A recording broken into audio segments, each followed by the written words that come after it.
Wow, what up, what up, what up, what up, everybody? What's going on? Rise Up Unlimited Radio Show brought to you by WDAP Radio and WDAP TV.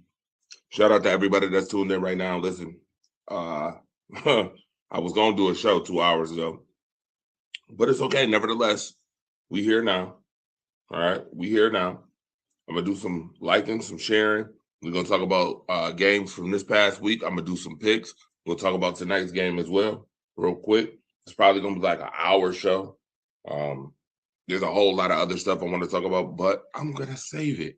I'm going to save some of this stuff. Um, yeah, I'm going to save some of this stuff because during the week, I might come up with another show. I just love, I just love watching folks who talk too much end up having to eat crow when they be talking too much. I just love it. First of all, shout out to all you Lakers fans. Eat crow, okay? All you Lakers bums, eat crow. That's why y'all not in the NBA Cup now. All you LeBron James writers, eat crow. The NBA Cup, the San Antonio Spurs, without Victor Wembanyama, sent y'all home. Sent y'all packing. Good for y'all. That's good for y'all.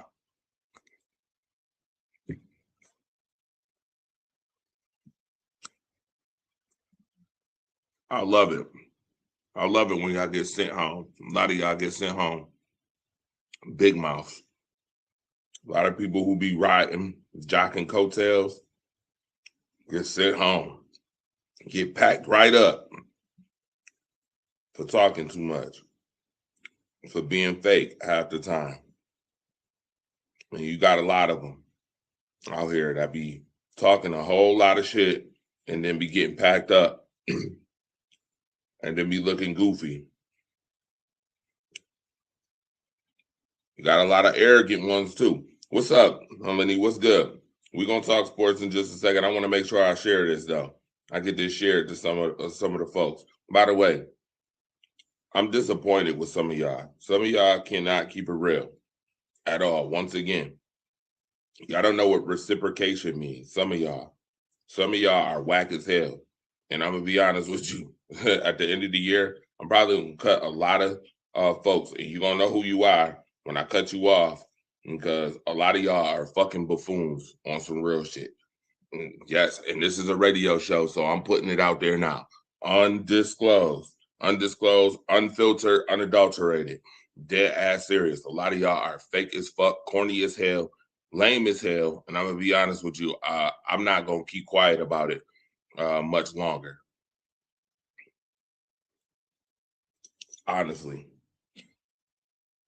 And if the shoe fits, wear it. If the shoe fit, then it is what it is.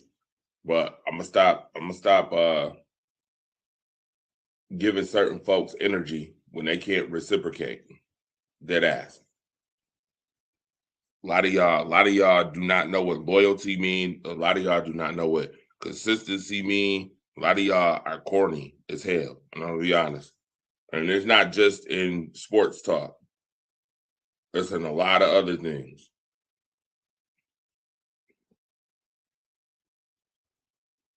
So now that I done shared what's good, shout out to everybody that's tuned in, all the real ones. What's up? What's good? Robert Leader, what's good? Um, I know it's 12 o'clock at night. I would have did it at 10, but hey, we here now, right? So let me first and foremost start off the show with talking about the fake pretending ass Tampa Bay Buccaneers who just got packed up by the Atlanta Falcons. Hilarious. I'm rolling. I'm dying laughing right now. Literally, I was told in the beginning of the year, and he know who he is. I really will put a name to it. Chuck Thomas. Yep, I'm putting your name on it. Chuck Thomas, you had a whole lot to say about the Packers this year, talking about how the Buccaneers was going to be so much better than the Packers. Right. and we didn't have to go to Maury to find out that was a lie. You can't even beat the Falcons at home while being up by 2 touchdowns in the fourth quarter. I just watched Kirk Cousins deliver y'all. Did you like that? I mean, Kirk Cousins must have heard me because earlier in the game, this motherfucker is just literally. I'm like, dude, this is why you've been on the bench so long. Literally missing wide open touchdown passes. Your team is boo-boo cheeks. I don't give a damn. I don't give a damn about, oh, y'all been winning the division. Crap. Y'all ain't been doing shit. And you got the audacity. Y'all been hiding, quiet as kept. You want to talk about a pretender team? The Tampa Bay Buccaneers, pretender team, hiding, been doing a whole lot of hiding behind that weak-ass division. Now, the Carolina Panthers is ahead of the division right now as we speak. Right now. And I hope they win the division, to be honest. I hope they win the division. Because people who got big mouths, no offense, deserve to get exactly what they get. Exactly. Deserve exactly what they get. Tampa Bay Buccaneers. The Bucks. Well, don't bet on those Bucks or you'll lose your Bucks. You writing bounce checks fucking around with those Bucks. It was the Pitts. And I mean literally the Pitts. I'm not talking about Kyle Pitts, who had over 150 yards today and 3 touchdowns on y'all asses. I'm talking about the Pitts, legitimately. Y'all bums. Real rap. Nobody's worried about your Tampa Bay Buccaneers. Mike Evans couldn't even save y'all today. He couldn't even save you. Good job. Congratulations. Y'all don't deserve to be in the playoffs. Let's be clear. I'm gonna just tell you just like it is. Y'all don't deserve to be in the playoffs. Bums who give up 14-point leads in the fourth quarter don't deserve to be in the playoffs. You couldn't even close the deal. You let Kirk Cousins come off the bench like he been on the bench for the longest time. I know he probably started a game or two before this one, but still, off the bench, coming in your house where the bomb's supposed to be over Baghdad, and we just watched you bums give up a 14-point lead when I think it was like 11 minutes left, and you bums gave it up. Yes, and I'm gonna keep saying bums. The Tampa Bay Buccaneers. Otis, ain't nobody coming to see you. Mike Evans, ain't nobody coming to see you. What happened? What happened today? I'm sorry. In the words of Ron Thomas, you know he loved to say, "What happened, baby? What happened?" I just want to know what happened. I don't want to hear the excuses. I heard, oh, they better than the Packers. Last week I was getting messages all week about the damn. I was getting messages about Marcus's Dallas Cowboys and how they was gonna make excuses. How they was gonna make excuses for when Detroit bust that ass. It was all good just a week ago. It was all good just a week ago. I guess you be quiet today. You ain't got a whole lot to say. Matter of fact, I went in your inbox. You already know. I went right to your inbox. Said, sir, you got some explaining to do. You good? Suicide Watch. Suicide Watch, my G, because you had a whole lot to say last week. You ain't got a whole lot to say now. Now you talk about the coaching stuff. Boy, I bet not see you make no videos like Tim Purnell. You bet not make no videos like Tim Purnell. I don't want to hear your Aaliyah. I don't want to hear them Aaliyah sad songs. Mm-mm. Mm-mm. Mm-mm. Mm-mm. You had Grand Theft Auto. You had Grand Theft Auto attitude in the beginning of the year. The Tampa Bay Buccaneers. The Bucks. Hilarious. What a joke, bro. What a joke. I just love when things come into fruition. I swear. That's why I start. No, ain't no bullying nobody. No, there's a difference between bully. Yeah, dog. Don't you start. Don't you start. It's a difference between bullying and telling facts. And these are facts. Everything that I'm saying is straight facts. Everything I heard is a straight fact. Everything that I'm regurgitating right now, everything that I'm putting out right now is a fact. Legitimately.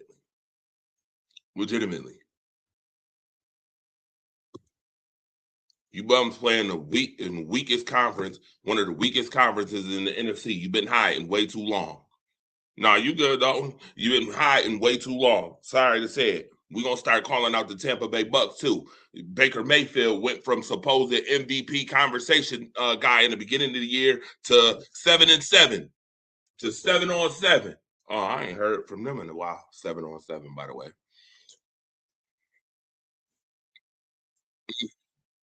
What's your excuse today? I'm just wondering. Let me hear all the million excuses for why y'all let a team that got eliminated from the playoffs last week come in your house and just do your dishes. Y'all soft serve like this ice cream. Soft serve. Ain't nobody scared of you, Otis. Ain't nobody worried about you. Ain't nobody worried about you. Unreal. Unreal. Yeah, the Succaneers. I hear you. I see you. The Succaneers. 166.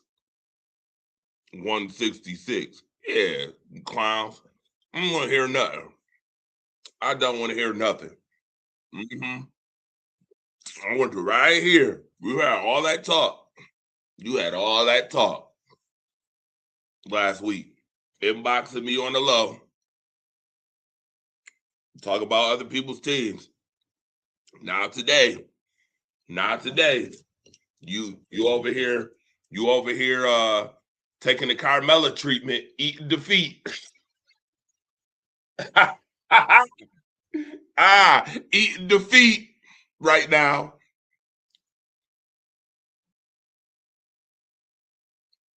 Don't got nothing to say. I'll say this though, on some real.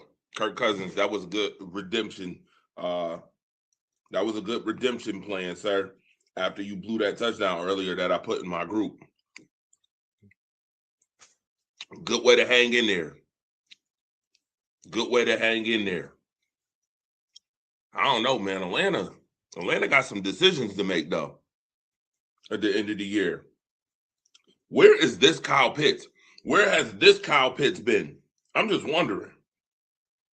You take Drake London injured, you take him out the equation, and Kyle Pitts just balled out today. Where has this Kyle Pitts been? This is the Kyle Pitts we've been waiting to see since the very beginning.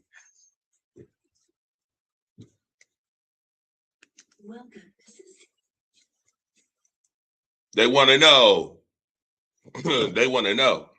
For real. So let me ask y'all in the comment section, put it in the comment section. What was the contributing what was the contributing factor for the Tampa Bay Buccaneers getting ran over like a reindeer, like grandma got ran over by a reindeer today? What was the contributing factor to that? Go ahead, put it in the comment section. Right answers only. Right answers only, not wrong answers. Right answers only.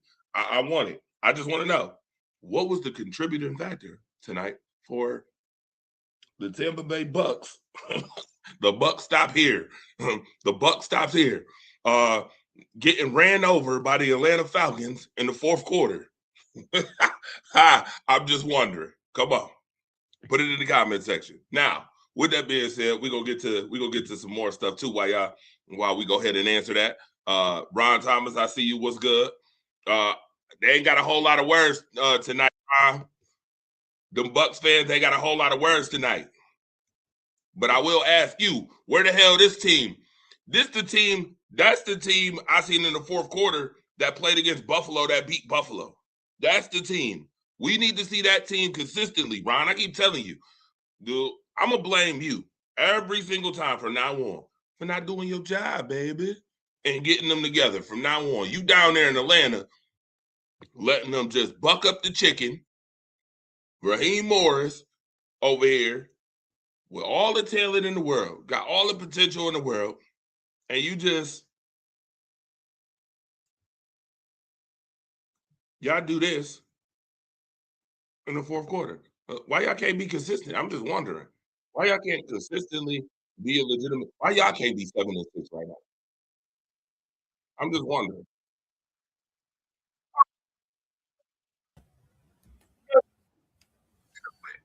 Who done showed up? Who done showed up? Right on cue. Think you is. Wait a minute, baby. Hold on.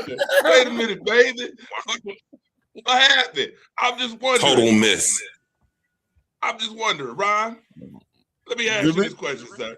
Who you think you is? Joe Hendry? I say your name and then all of a sudden you appear. Kurt, that's why you've been on the bench for so long.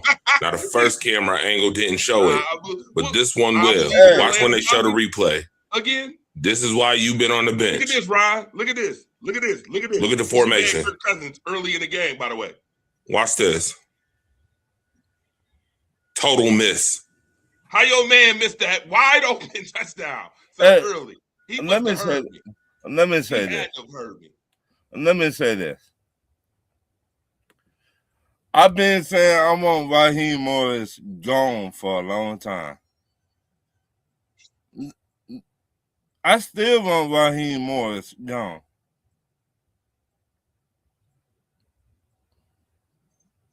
I can't hear you. You can't be consistent and win games like this. Right. Yeah, I'm not understanding. Y'all beat the Buffalo Bills. You turn around in the fourth quarter. You run Tampa Bay right out the had them crying and sulking. They over here firing bombs over Baghdad. First 3 quarters. Bombs over Baghdad. And then y'all come and and just snatch a win from them. Why we can't get this Atlanta Falcons? And where the fuck is this Kyle Pitts been? Look. Shout out to Marcus Betts and shout out to you. Coaching matter. You got to have a good coach to make this happen. My coach, can I cuss on here? Raheem Morris ain't shit. Zach Robertson, my OC, ain't shit. This don't change nothing. Y'all still finna get the boot. Y'all gotta get the fuck out of ATL. Tonight.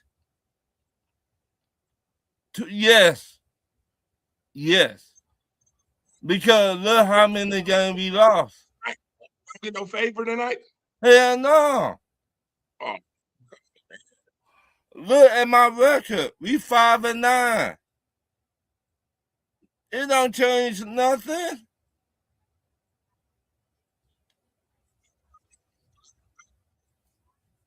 I can't hear you. Ron. You got a first round pick? You got a first round pick? Huh? Do you have a first round pick? No. Because this is why everybody in the world, our defense was 32 last year. And the year before. 32, they're not good.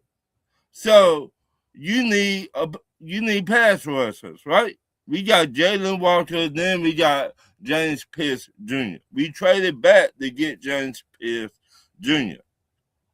He leading all rookies of getting to the quarterback. So to me, I'm like, fuck that first round pick.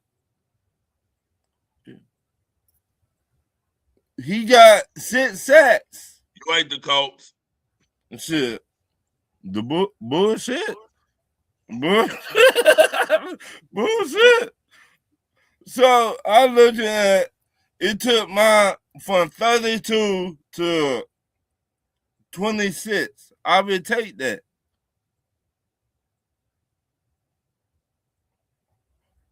I mean, we had not got to the quarterback since Vic Beasley. How long that been? Seasons. Yeah, so fuck that first round pick. All right, well, I hope y'all can build. I mean, y'all got some potential. That's why I'm saying this. I'm saying y'all need to build. There's some potential in Atlanta. This season, you see there's some potential. We got potential, but we also got a head coach. Huh? Potential don't win you football games, right? But once again, we need a good head coach. Raheem Morris not no good head coach. Okay, so name a head coach then. What head coaches you getting there? I would take Mike McCarthy. You taking who? I would love to take Mike McCarthy. You know why? Go ahead and tell me. Aaron Rodgers, MVP season. The year y'all went to the Super Bowl. Won Super Bowl. Sounds good to me. When he went to Dallas, that were in the MVP running. So that 2 quarterbacks, he good on developed quarterbacks. We got Michael Penix. He needs to be developed. He developed quarterback. Even y'all head coach now know how to develop quarterback. Love. He helped develop Love. Y'all head coach right now. So that 2 head coaches know how to develop quarterbacks.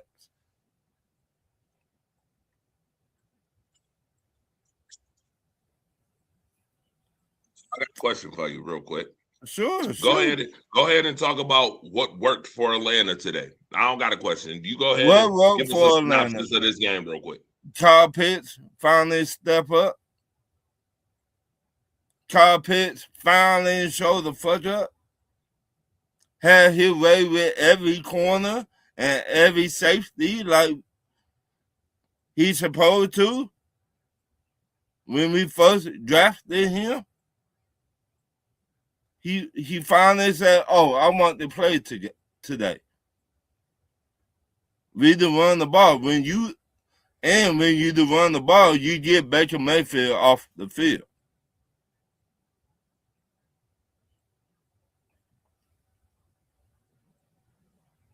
Yep. Hey, Bijan looked decent today. No. He fumbled the ball. They're not good enough. You cannot give it. You cannot start a fire. Shout out to Marcus Betts. He taught me this. Oh, here you go. You cannot start a fire, and when you win, oh yeah, we won. But you started the fire. So let me clarify what you're saying. Said Marcus the Alphabets is good for saying you don't get credit for putting out fires you started. Bingo. That's what Marcus the Alphabet says. By the way, Marcus, shut the hell up because your Dallas Cowboys still ain't put out them damn. Shout out to one of my OGs, Marcus Betts. I like messing with him. It's okay. Marcus, shut up. See, that's one of my OGs. Quoting stuff. Quoting damn third fire, you don't get credit for putting out. You don't get credit. I got a question there. If that's the case, right? If that's the case, Mr. Marcus the Alphabet, that you like quoting, you like cliche quotes and stuff. Should we give you credit for dealing Michael Parsons, then going to get Quinnen Williams? Because I mean, you damn sure give a whole lot of credit for that. You sure give a lot of credit for getting Clinty Clark. What? Let me ask you. And Quinnen Williams. Let me ask you then, who won that trade? Cut it out. Both teams won. Both teams won. I tell you, and we had this discussion all the time. Not to change from what we were talking about the game today. Mike Evans 6 catches, 132 yards, and still couldn't save him. If the Carolina Panthers win the division, sir, you better be on the hot seat next. What? You, Mike Evans, if you ain't Mike Evans just coming back from injury. He missed 5 games. I know, and he had 6 catches, 132 yards today, and still. You ever watch wrestling? Watch wrestling, and at the end of the match, just before you think that the other person gonna win, and then all of a sudden the champ, who was the champ, win, and what happened? What did they say? And still, right? Okay. So with that being said, I mean, both back to what you was talking about though, as far as that trade. Wait a minute. The Falcons had been 0-104. What? Whoa. Wait a minute. Remember, hold on, before we get to this trade thing again. Remember, I told y'all about stories about teams, me and other people's stories. Yeah. Well, Tampa Bay, you on the hit list tonight. Do you know that the Atlanta Falcons was 0-104-1 in games that had this type of ending to them, with teams being up 2 touchdowns on them in the fourth quarter?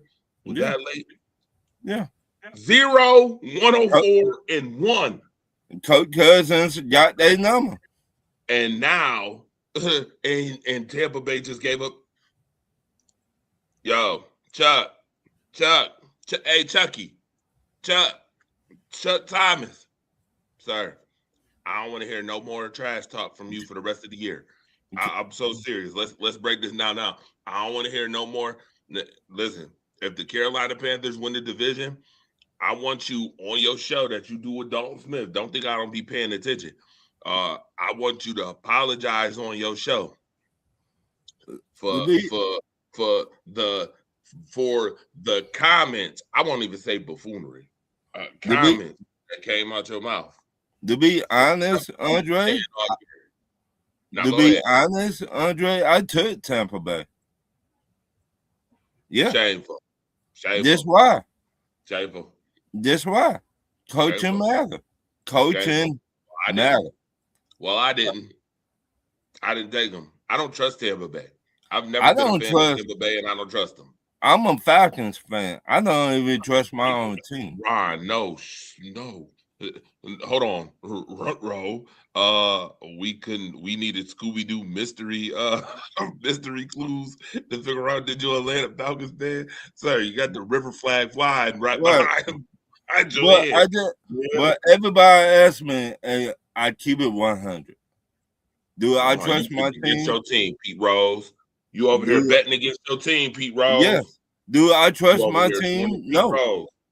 Mm-hmm. I always said, and you heard me say this a million times, it started at the top. My owner not good because he hired Raheem Morris. Raheem Morris hired a first-time OC, Zach Robinson, a first-time. This is second year of learning on the job.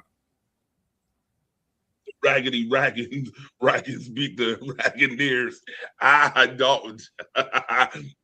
Dalton funny as hell.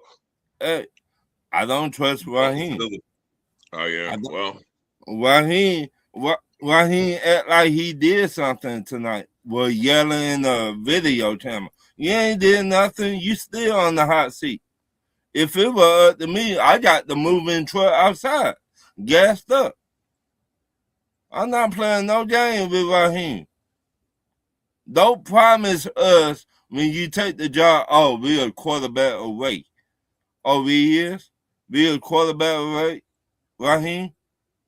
This is what he said. He said this.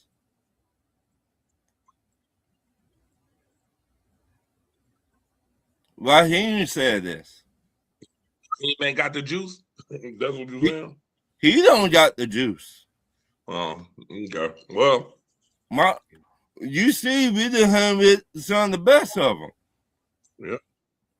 Playing wise, but you got to have that head coach to take you over.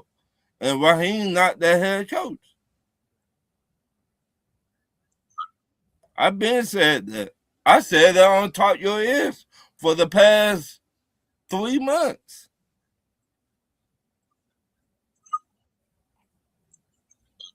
Wait. Talk about it. Let's talk. We got some things to talk about too. Congratulations to the Atlanta Falcons for winning today, shutting up the Tampa Bay Bucks. I'm very happy when they shut up the Tampa Bay Bucks. Coach Cousins own Tampa Bay. In the past 3 games when we played Tampa Bay, Coach Cousins have his best game against them.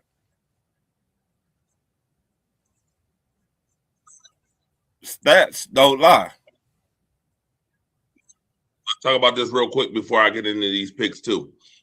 First and foremost, Matthew Stafford, 35 passing touchdowns. Dak Prescott, 26. Jared Goff, 26. Drake May, 23. Ron, I'll ask you this. I'll ask the audience real quick. We're going to make this very quick. Rank these 4 quarterbacks right now. Currently, rank them. Currently.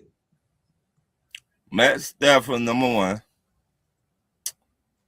Goff, number 2.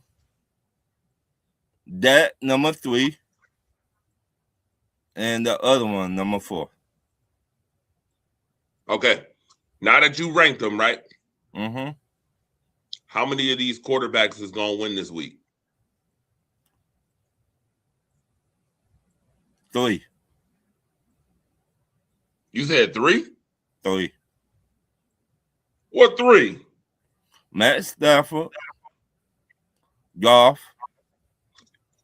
Goff and Stafford can't win. Both of them can't win. They play each other this week. See? Well, I did that on purpose. Well, I didn't know that. I can't hear you. Matt Stafford.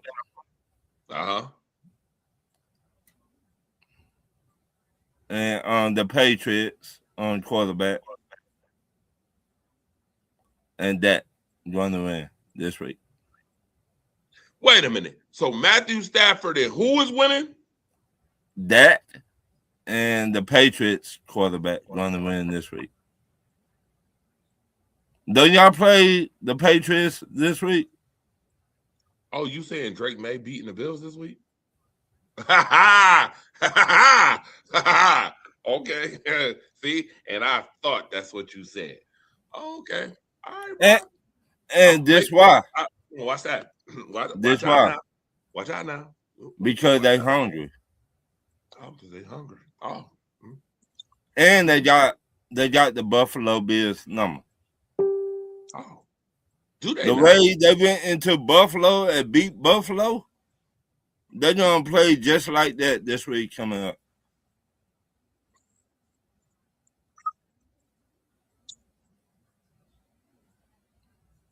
The last 4. 6 months. Okay, so now, something else that was brought up this week was this guy, Christian Benford. It was brought up this week on the show. Is Christian Benford a top 10 corner? A lot of people said no. Don't make me By laugh. the analytics, he is. By analytic standards, he is. What do But, the go ahead. No. Oh, no. They still have a hard time again to the quarterback. If your defensive line cannot get to the quarterback, it's gonna make your corners suspect. And Buffalo Bills, Team? Is it free team or is that just certain teams? certain teams. Oh, okay. Okay. As long as we got that clear. We put that out there. So certain teams. So the Buffalo Bills is one of those teams that need pressure, yes, in order to make their corners look better. Yes. You sticking with that answer? Yes. Most definitely. All right. If you now, y'all heard it. It's all wax. So look, if you look at our game, I'm not gonna give you no dispute on that. I'm not gonna give if you. If you look at when we played Buffalo in Atlanta, they could not get to our quarterback. So it made their corners, their secondary suspect. Ray Charles to see that shit. Stevie Wonder to see that. If your defensive line cannot get to the quarterback, your corners gonna look suspect out there.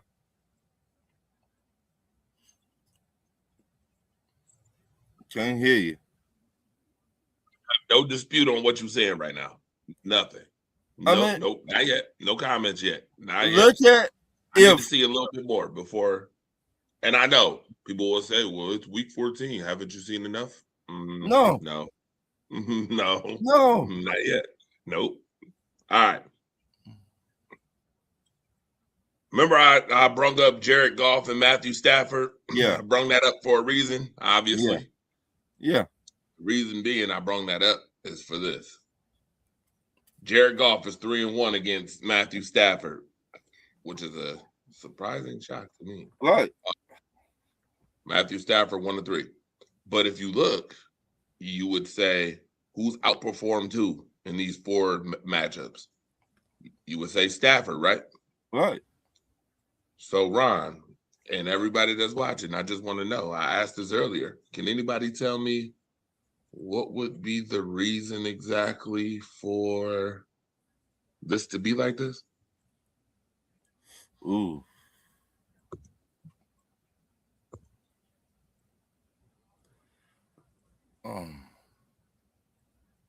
Coaching? Do you know? No. Oh, you don't? Okay, No. I got the answer for you. You ready? Tell me. The answer is simple.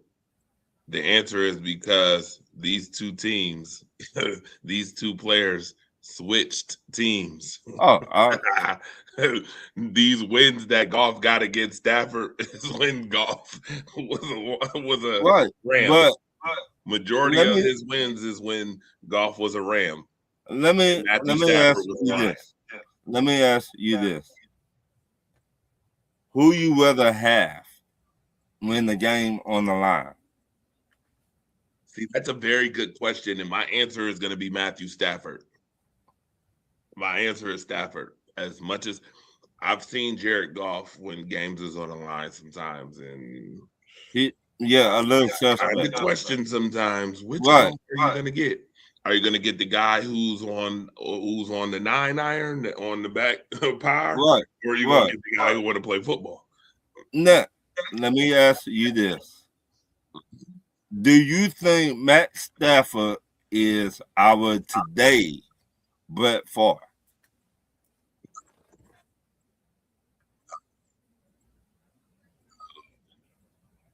No.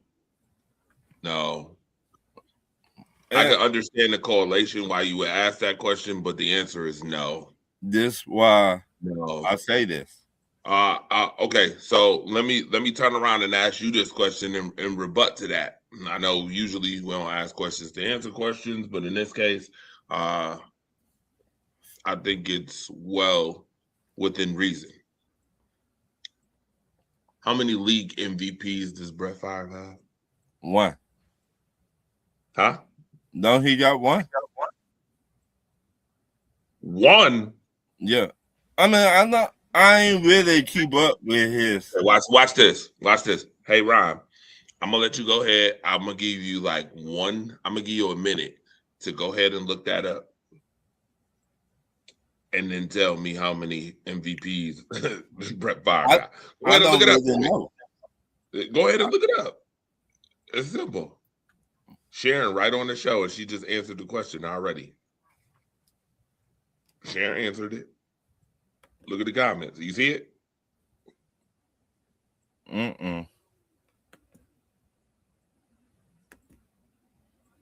No. I see Robert Leader.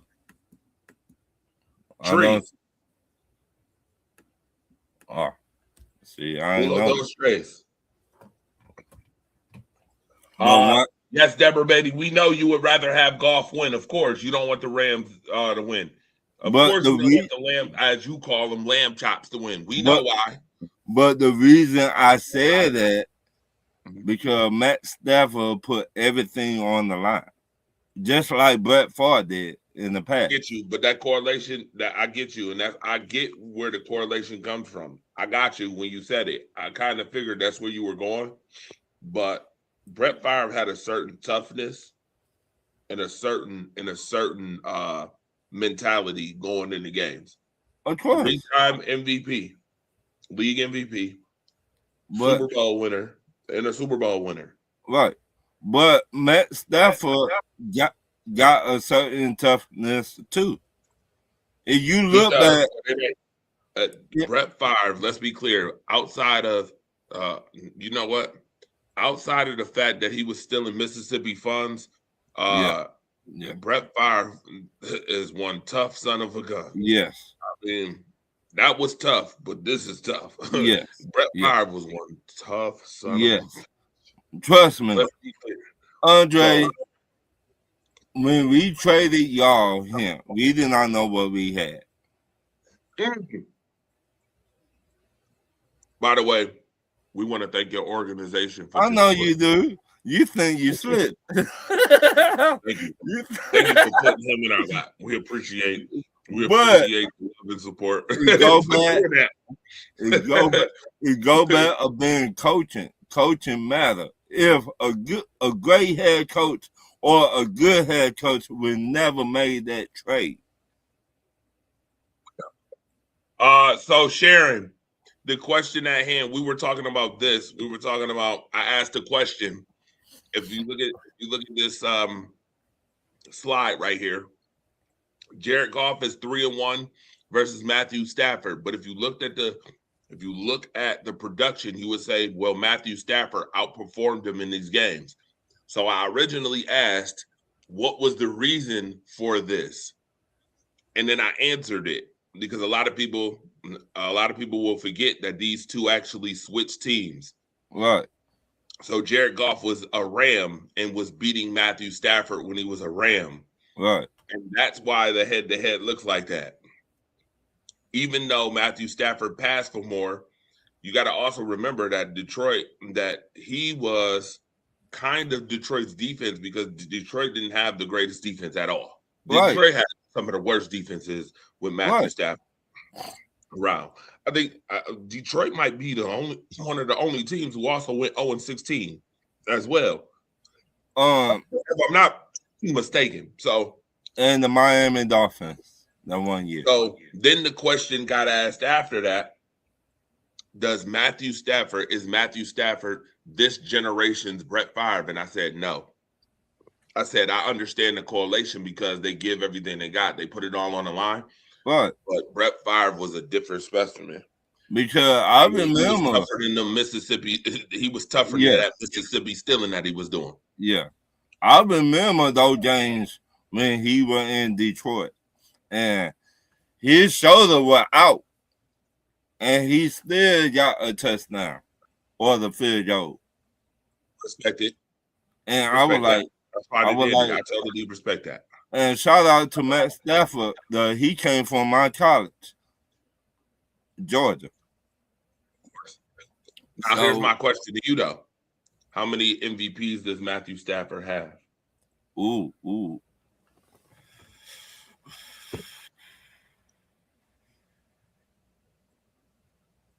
I would say 1. Zip 0. Stingy with. I'm sorry. Zip 0.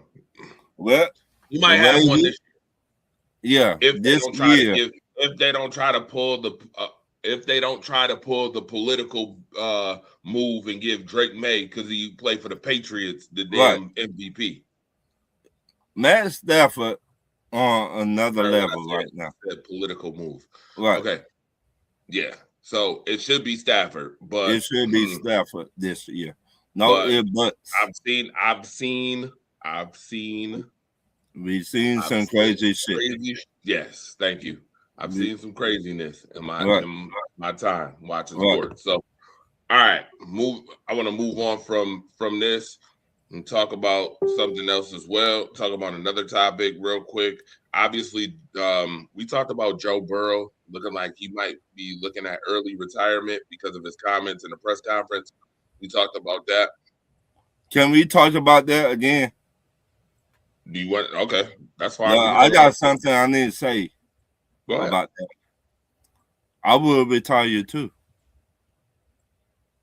or I will ask for a trade because since he been in Cincinnati, how many times he been injured? Bunch. So how long he been in the league?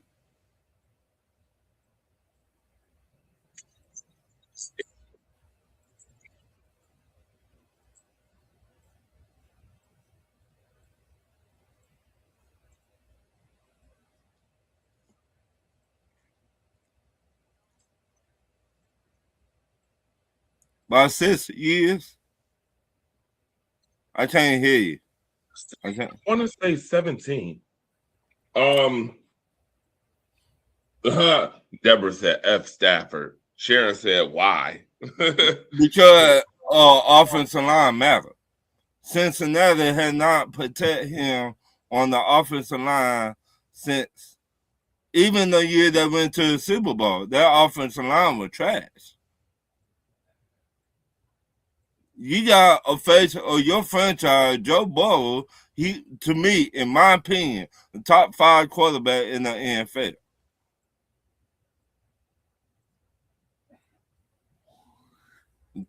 To me, he reminds me of drafted. Joe Burrow was drafted in 20. Wow. So COVID. What?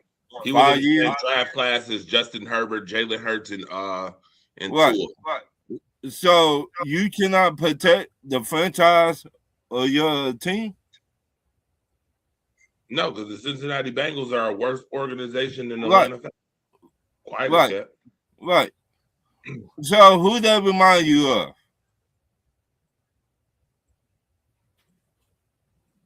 Who that remind you of that retired real early?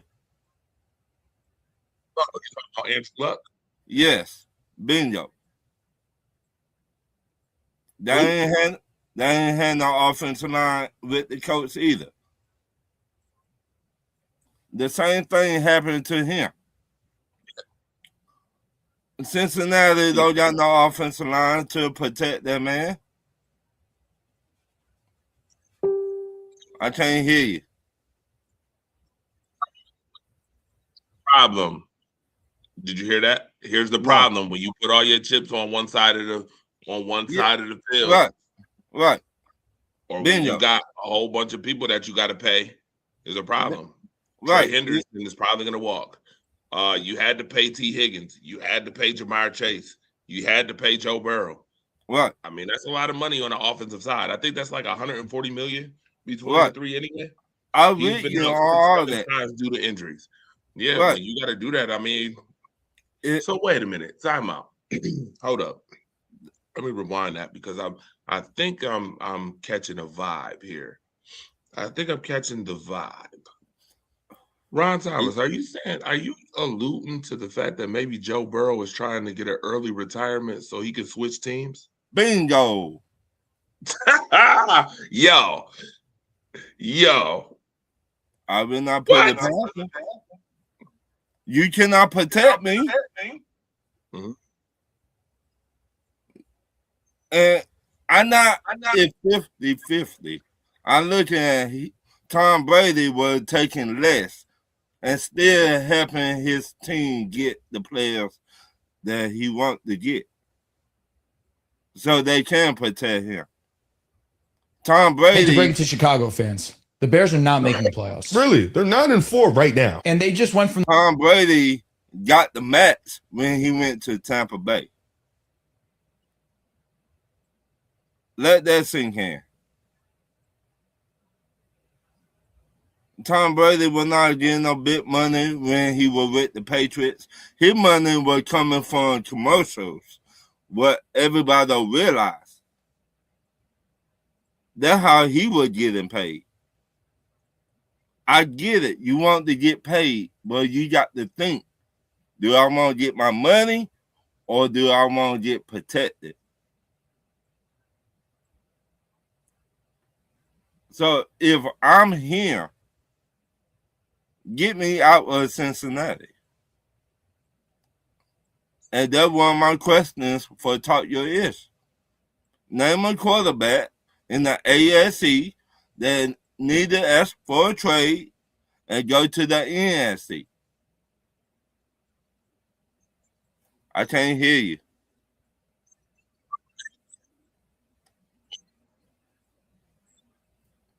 I can't hear you. I can't hear you. I said, oh, wow, interesting. Did you hear it? Yeah. Okay. Now, I do find that to be very interesting, to say the least. You know what else you can't protect? What? You know what else you can't protect, Ron? What? What's about to happen to the Chicago Bears? How about that? I'm playing this real quick. I hate to break it to Chicago fans. The Bears are not making the playoffs. Really? They're 9-4 right now. And they just went from the 1 seed to the 7 seed. That's how crazy the NFC is. Who's making it over them? The Detroit Lions. They are a better football team than the Bears. Really? 100%. Go through the schedule, I'll tell you. The Bears' next game is against the Browns. They should win that game. So that already puts them at 10-4. Okay. The Lions are only 1 game behind them. Next. Next game against the Packers, they're at Soldier Field. It'll be a good game. Packers are handling business. 10-5. Next game at San Francisco. They can run all over San Francisco, but can the Bears stop the Niners? I do not think they can. Give me the Niners. 10-6 and final game of the season versus the Lions at home at Soldier Field. It could be cold for Jared It Goff. can be. That might be playoff implications. So in a right must-win game, you're taking the Lions over the Bears week 18. Why would I do anything else? Go look at that first time they matched up. So you're telling me the Bears are not going to win a game against the Packers this year? They're not going to beat the Lions this year? They're getting swept by both. They're going to show who they really are. Frauds. I hate to break it to Chicago fans. The Bears are not making the playoffs. there. Really? They're 9-4.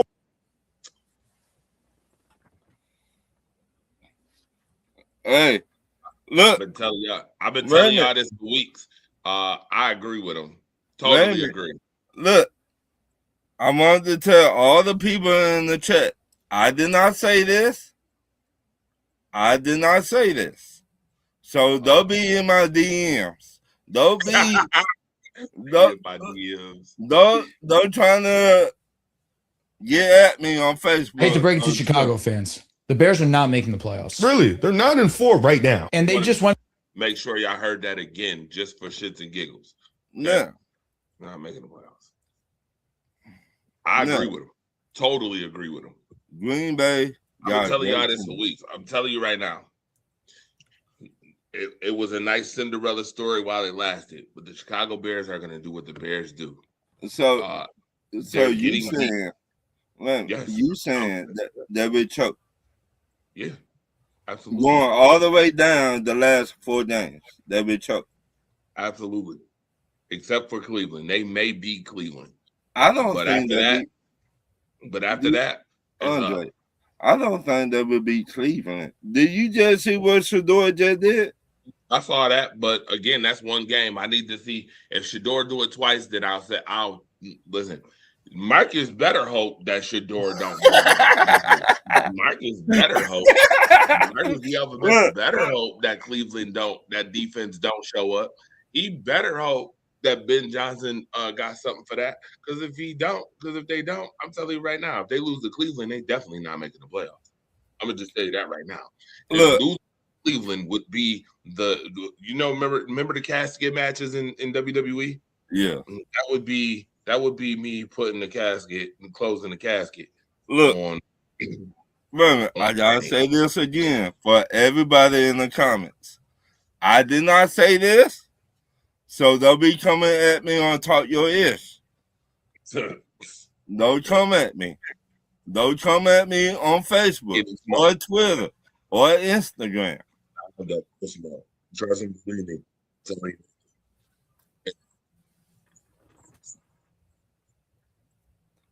I can't hear you.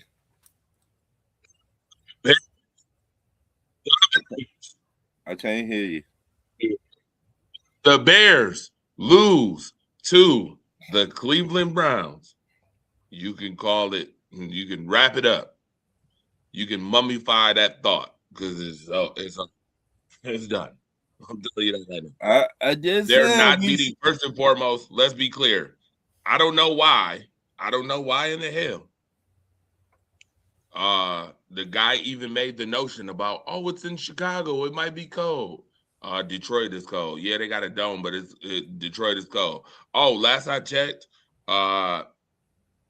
Caleb Williams played in Los Angeles too. So, yeah. I mean, he was a USC guy. So let's not pretend like Caleb Williams all of a sudden is just a Penguin now all of a sudden. He can totally handle the call. I mean, they did a pretty decent job in Green Bay. And I give Ben Johnson his props. But I do not see them beating the Packers, nor do I see them beating the Lions coming up either. And San Francisco is going to beat them too. I finna say this. Y'all division got tough this year. It's tough. You said Y'all what? division remind me of Baltimore, Pittsburgh, Cincinnati back in the day. Way back in the day. That's how tough y'all division is. Can we agree on that? You cutting out now. Can we agree on that? Y'all division, just like Baltimore, Pittsburgh, back in the day. Yeah, we've always had one of the tougher. I mean, it depends on how you look at it. I mean, okay, so let me be clear. Let me be very clear when I say this. Let me be very clear. The AFC North has been one of the toughest divisions Yes. in all of football. Yes. Mike is the alphabet said anybody can get it. LOL. I told you, Mike is the alphabet is the can man that rocks the team that can. I told you. That's the can man over here, the can man that carries the team that can't. It's all good though. Y'all division remind me of Baltimore, Pittsburgh. My answer is no, because my answer is no, and it's because of what Marcus is saying. Get him, man. What I will say is what I mean by the division has been good. The division has had different divisional winners. Yeah. The NFC North. So that's what I'm saying by good. But good like the AFC North, no. If you look back, no. If you look and Marcus the alphabets and Marcus the alphabet should know about shitty divisions. And I know he about to say, well, all of those teams have won Super Bowls in my division. Your division is also the team that was getting called the NFC least for the longest of time as well, along with the fact that you had a divisional winner that had a losing record damn near. So let's not I gotta say this. All the divisions go through a slump, but you know what divisions has always been shitty? The AFC South, garbage to me, has been garbage. They trash. Weakest division in football is the AFC South. In the NFC South. Yep, absolutely. I will. Wait. I will say the South. Weak as shit. Wait a minute. Slow your roll. The AFC East is weak as shit. Slow your roll, please. Slow your roll. See, here we go. Look. Other teams have multiple chips. I knew he was gonna say that. But you cannot say the NFC always been shitty. It happened. Marcus is a historian. I love the historical facts. He should work in a museum somewhere. I don't care about the historical facts, sir. No offense, your Dallas Cowboys ain't won shit in 30 plus years. Okay. The Giants, they won against the Patriots. That'll be their be-all their entire franchise. Oh, and they beat the Bills. The Bills fucking garbage. Oh, never mind. Don't even get me started on the Bills. Anyway, but back to what we talking about. The Redskins also beat the Bills. No. And the Redskins also beat the Bills. The Lions literally went 0-16. I said this earlier in the show. So no. When I say again, and I'll paraphrase it for those who have their own agendas when they talk.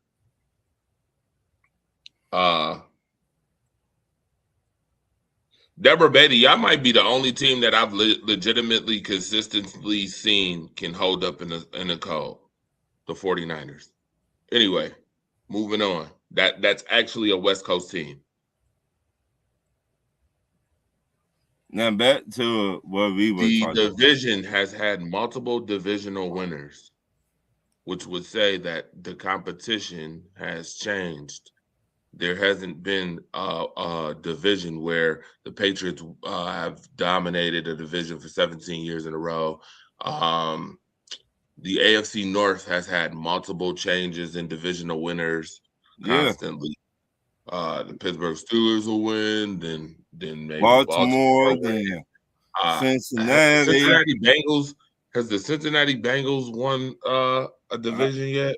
I A think division so. in the last 10 Man, years? they 10 won years? the Super Bowl that year. I No, mean, man, they went to the Super Bowl. My bad. I mean, there's divisions that change. I think the AFC North is probably the hardest division to play in, to be honest with you. Marcus, don't know listen, sir. Okay. Marches, I did not say it. Okay, Marcus the alphabets. You want to talk about top heavy divisions, yet literally I did not say it, Marches. listen, you museum, I swear you should work at a museum. Literally, sir, your division has changed divisional titles multiple times. I think the Eagles finally might actually, well, then again, we don't know that because Dallas could slide in there and win the division this year. Your teams have traded divisional winners all the time. Does that mean that your division has been top-notch hot shit because all of them have multiple Super Bowls? No, sir. Last I checked, the Giant Super Bowls was damn near 10 plus years ago, both of them. The Redskins Super Bowl was damn near 30 years ago. The Cowboys was damn sure for sure 30 years ago. So yeah, what are we talking about, sir? Your And division Philly just won sir. last year. You want to talk about top heavy? Your division has been top heavy a couple times as well, sir. Stop this nonsense. Acting like y'all had great teams in the division the whole entire time. Again, as I stated, there's been multiple divisions that have done that. The toughest, though, to me, is the AFC North. So I no, think- NFC I North will think- never be the AFC North to me. I think the AFC North. Don't even come on here with your historical facts. I don't want to hear no historical facts. Who? Shaq, listen, Shaq, I don't want to hear historical fact. No, I'm not shushing. I don't care. I don't give. Listen, no. I'm about to mute it as soon as I press this button. Top. mute Do his mic. you know what the term top heavy means? Marches, I did not say And nothing. here I just muted his mic immediately. I did not. asking me Marches? goofy questions like, Wait. do I know what top heavy means? Yeah, Medea was top heavy. What? Oh, Okay? Do you know what top, Like, are you kidding me? Asking me don't do goofy that. questions When you're losing, about when you're top heavy. losing Yes, the I know what argument, top heavy means. don't mute me. Don't mute. Yes, I Do you know what what? top heavy Do means. you know what top? That is a goofy Top question. heavy means when a division, when one or two teams dominate. That's what top heavy means. You know, Top I heavy know does exactly not what it mean. Well, then why would you say that? Top heavy means two. Why would I say what? Two teams. Why would I say what? That means like two teams, like top heavy, like the AFC East. When it's the Patriots winning for 20 damn years. That's top heavy. Top heavy. Do you know hold on, time out. Let me pump your brakes right now. Did I not Top just heavy. what did I just say? Didn't I just say No, the you just said you AFC like East was weak as hell and top heavy when the Patriots was winning all those okay. divisions? And guess Did I what? say And just- guess what? You know what? You know the other division that's been Come on. hot that's been top heavy? The NFC North. Guess what? Aaron Absolutely Rodgers, how not, many sir. damn times- No, how many times- no, Aaron sir. Aaron No, Rodgers- no. Aaron No, Rodgers- three Aaron teams. Rodgers- Three. You're talking about my division, sir. You're talking about my Aaron division. I need you to stick to the NFC least if you're going to Okay, talk to me. Okay, You yeah, going to talk I to me am. about the NFC North? Okay. Yes. Brett, If you're going to talk about the For NFC North, 30 the 30 NFC for North, 30 I'm going to years. answer the question. If you Okay. going to make a statement like that, I'm going to answer the Let me- question. Let me explain North let me explain what I'm saying. Let me explain what I'm saying. Let me explain what I'm saying. Let me explain what I'm saying. No, it ain't been 3 years. Uno, dos, For tres. 30 years. For 30 No, here years. you going, Rod. For 30 years, Brett Favre and Aaron Rodgers have run that division. They ran that division for 30 years. Marcus, Aaron Rodgers calls himself. What does Aaron Rodgers call Do you himself? know how many? Oh, watch this. Hold on. Wait a minute. Whoa, What does Aaron Rodgers call himself? whoa. Stop there. Do you know that the Minnesota Vikings have more divisional titles than the Green Bay Packers? Did you know that? And who cares? Who cares? What do you mean? Who cares? When do you think that Never happened? won. When did you think that happened? Okay, You thought when the did that purple happen? people eaters all of a sudden? Yo, stop In the this, Michael. 60s? In the 60s? In the 60s? Wait, In the Michael, stop 60s? the 60s crap. For 30 60s years. crap. Okay, Last I how checked, far are we going last I back? checked, the Green Bay Packers won 2 Super Bowls. And, the 60s, the 60s. Yeah, Yeah. sir. What are you talking about? Let me say this. Michael, stop this. Let me say The this. Green Bay Packers have been the Matter of dominant fact, team. Hang on, let me explain what I'm because saying. I'm If you let me oh talk, my I'll God, explain I it cannot to you believe because you're Nah, because you for just 30 doing years. a bunch For of 30 years, bullshit. Brett Favre and Aaron Rodgers. Brett Favre calls himself the Bears owner. It ain't the McCaskies. It ain't the McCaskies. Aaron Rodgers calls himself the Bears owner. What are you talking about? What do you know what Aaron Rodgers' record is against the NFC North? Do you know what it is? Do you know what his record is? Do you know what Brett Favre's record was against the NFC North? I'm the one that just was talking about Brett Favre. Okay, so why would you asking me say about 3 my own teams? team That's as if, like, I don't know. asinine. For 30 years, two quarterbacks ruled that division. You went from Brett Favre to Aaron Rodgers to Jordan Love. 3 teams, my ass. Yeah, maybe the past couple of years. Oh, really, Marcus? Oh, really? Hold on. Watch this, y'all. Y'all ready for this? Hold on. And this is where, remember he was doing that in the beginning when he first came on here? Right? Okay. Well, guess what, Marcus? Time for you to eat What have crow, the sir. Vikings Ready? ever won? You ready to eat crow? You ready to eat crow? What have the Vikings okay, ever time to eat crow, won? Marcus. What Ready? have the Here it Vikings is. ever won? The The Chicago Bears. I don't want you to like to backpedal talk now. about. Hold on. Look at this, y'all. For the general public, I want you to look at this. For the general public, sir, Detroit, Minnesota, Green Bay, Chicago, Minnesota, Green Bay, Minnesota. Hold up. No. Don't. Please don't backpedal now. Which one of those went to the okay? I got it. I see all of that. So answer this question. I see all of that. No. How many NFC championship games has Minnesota been to in the past 30 years? We talk about divisional winners, sir. Don't switch the conversation. You are not slick. I'm not gonna let you be slick. Chicago, 2010. Green Bay won 4 years in a row. Minnesota, you know that's won 15 years 2015. ago, right? You know that's 15 years ago. This And you is know who the 2010, quarterback was? Marcus. And you know who You the just got up quarterback here- was? That's almost 20 years And you ago. know who the Hold on. quarterback Let's go back. was? Hold on. Whoa, Marcus. Shh. Ready? Shh.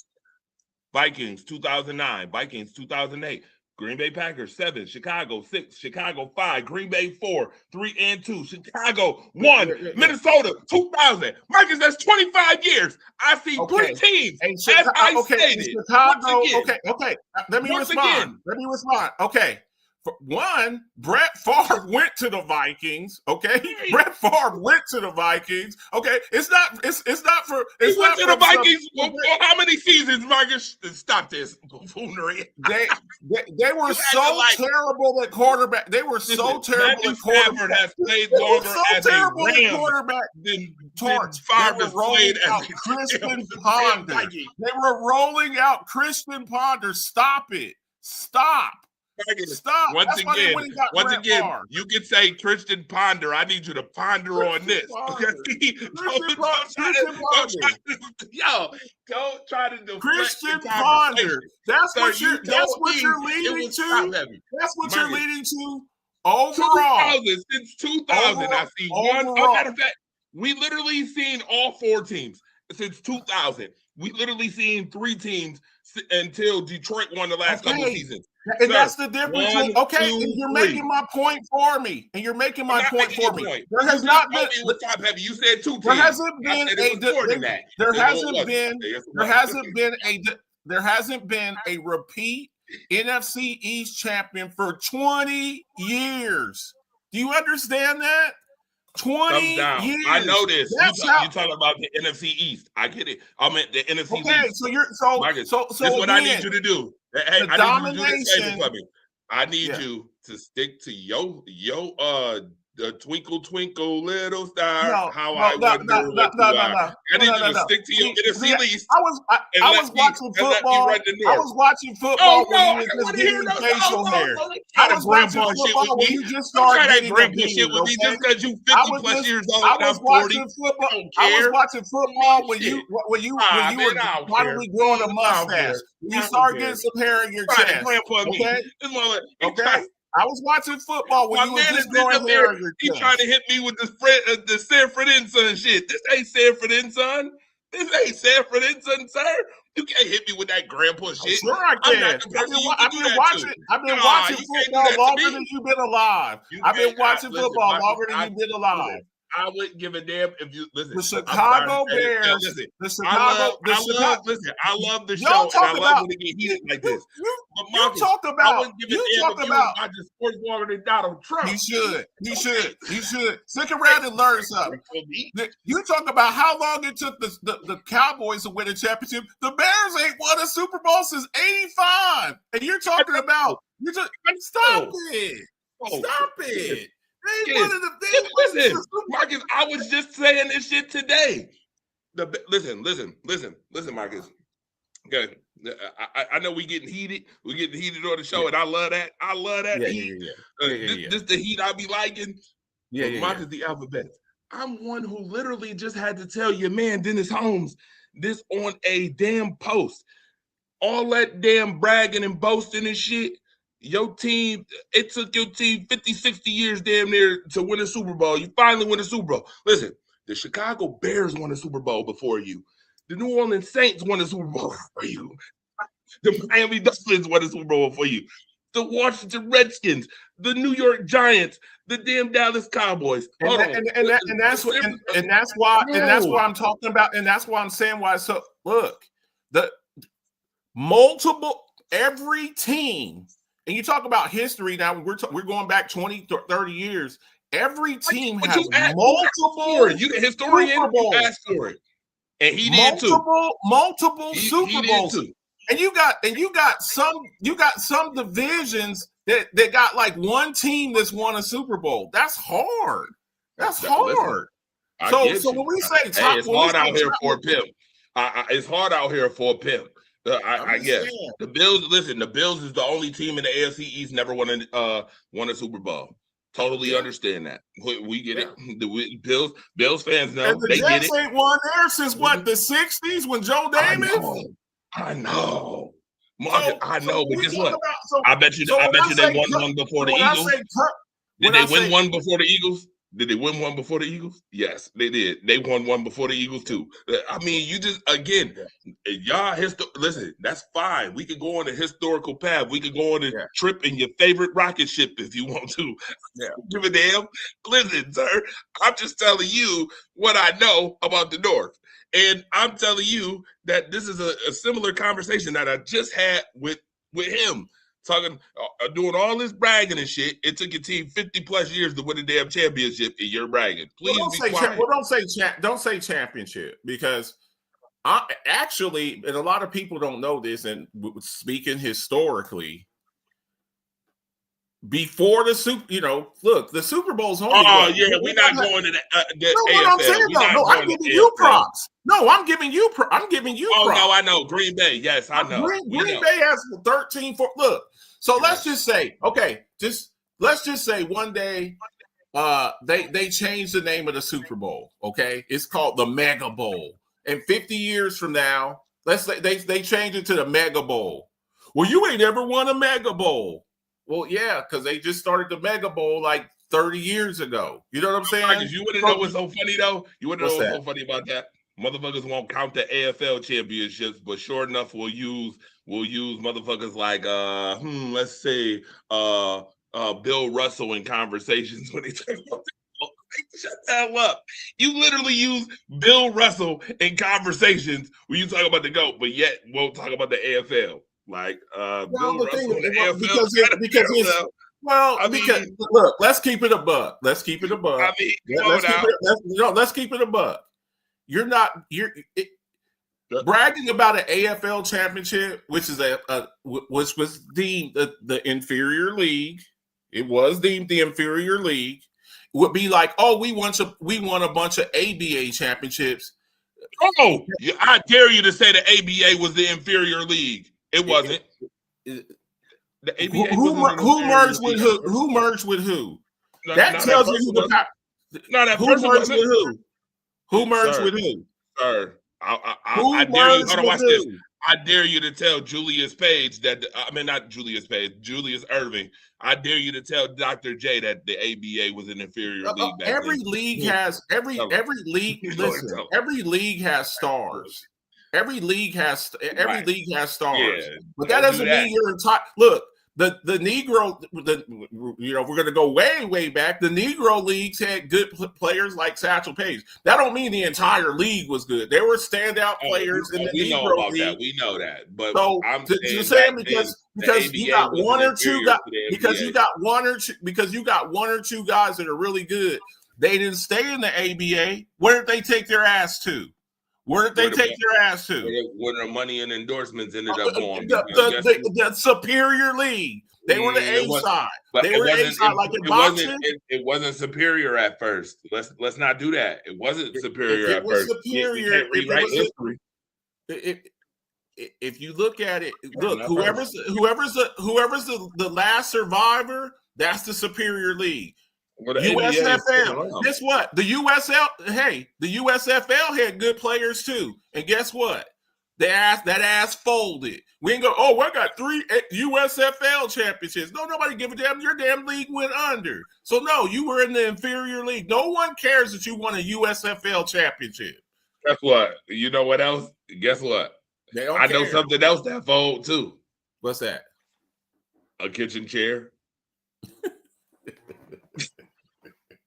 If you got a folding chicken, you better have some patio furniture that folds. If your kitchen, the Dallas Cowboys fold. I'm fucking with you. See, I only said the folding chair just to set you up for that. Yeah, we gonna see. Over here trying to explain furniture. Listen, Bed Bath and Beyond, you over here trying to explain furniture and shit. If you can fold your dining room chair, you ain't got very good dining room furniture. I don't have folding chairs. You better take that patio furniture. Now you got some folded patio furniture. You better not have no folded dining room furniture. Right now, I swear he got me dying laughing. Dude, don't make me laugh, Marcus. Anyway, after tonight, after tonight, I would fire the Bucks coach. Oh, yes. Let's get back to that. I'm glad that we on this. Unacceptable. That's unacceptable. I'm over here looking at it again, sir. I'm just, you know what's so funny, Marcus? Did you hear what I was saying in the beginning of the show? I just popped my head in and I was so maybe I need to repeat this. I'm gonna repeat it because you here now, so I'm gonna repeat it while you here. Marcus the Alphabets. Don't you just love when people talk too much and then it hit them the next week? It was all good just a week ago. A certain someone was in my DMs last week. You remember that? Remember I told you last week? Somebody was in my DM last week. Somebody was in my DM. You won't see him. You won't see him. You won't hear from him for a month. Oh, you won't hear from him? You won't hear from him for a month. You won't hear from CT? BF? You ain't gonna hear from him? No. Oh well. He gonna go on sabbatical. And I inboxed him today. Hold on. No, that's okay. I inboxed him right after the game and was like, I just wanted to make sure you on suicide watch because last week you surely was inboxing me last Thursday when it was the Dallas Cowboys that got that ass whooped. If I didn't inbox you, you would have had nothing to say this week at all, would you? You would have went by and didn't say nothing. You thought you was slick. You ain't slick, sir. Your Tampa Bay Buccaneers, you told me was going to be better than Green Bay this year. We didn't have to go to Maury to find out that was a lie. Baker Mayfield went from MVP conversation in the beginning of the year to we ain't even talking. They over here talking about Kirk Cousins this week. They over here, my man got up off the bench. My man got him off the bench. He must have heard what I said about him missing that touchdown pass earlier. Because after that, he started balling out. Kyle Pitts, where the hell you been at, sir? Where has this Kyle Pitts been? Let me tell you something. Kyle Pitts made himself generational wealth tonight. He made himself generational wealth, and that's the Kyle Pitts that they've been waiting that for. went number 4 overall, 1 pick before Jamar Chase, that we all been waiting for. That right there should tell you how bad of a coach that Arthur Smith is. That tonight should show you how bad of a coach Arthur Smith is. Pittsburgh Steelers, y'all need to fire his ass. To have a guy like that and to have that talent, to have and Torch, this was without Drake London on the field. That's what I said. I said that. Drake London get injured, and all of a sudden, this meant I'm like, Atlanta got some decisions to make.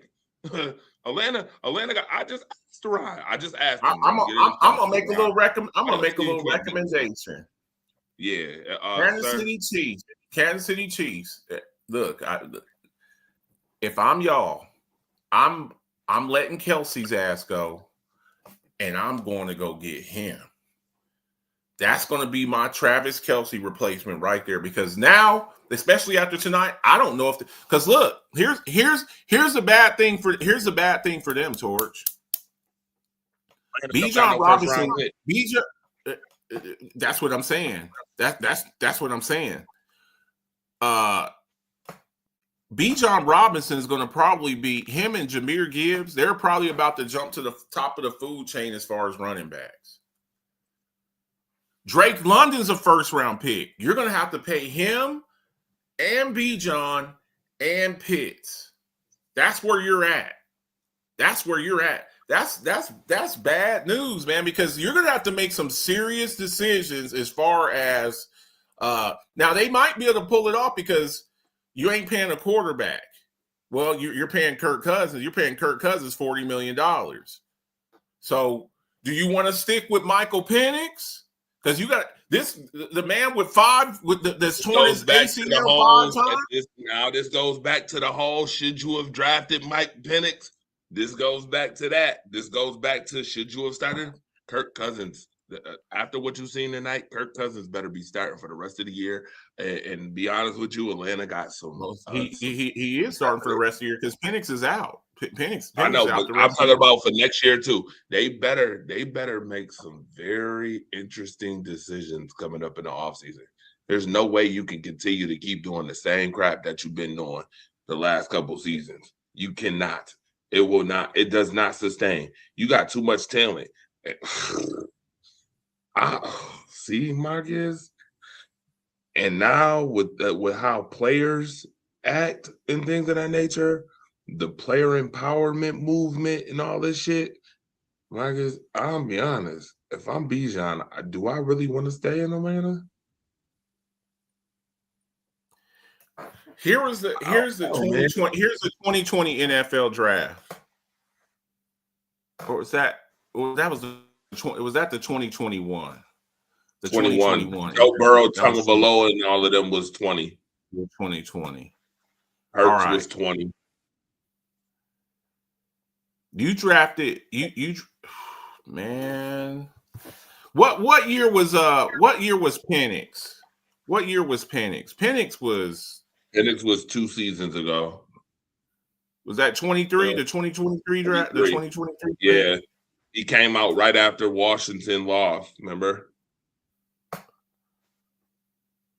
Y'all were trying to make a move and try Penix. That was it. Nah. That had to be 22 because in 20 Bijan Robinson went at 8. Bijan Robinson went at 8 and 20. So that was in 20. So that was 2022. Bijan was 2022. No, he was 2023. Oh, who was Bijan?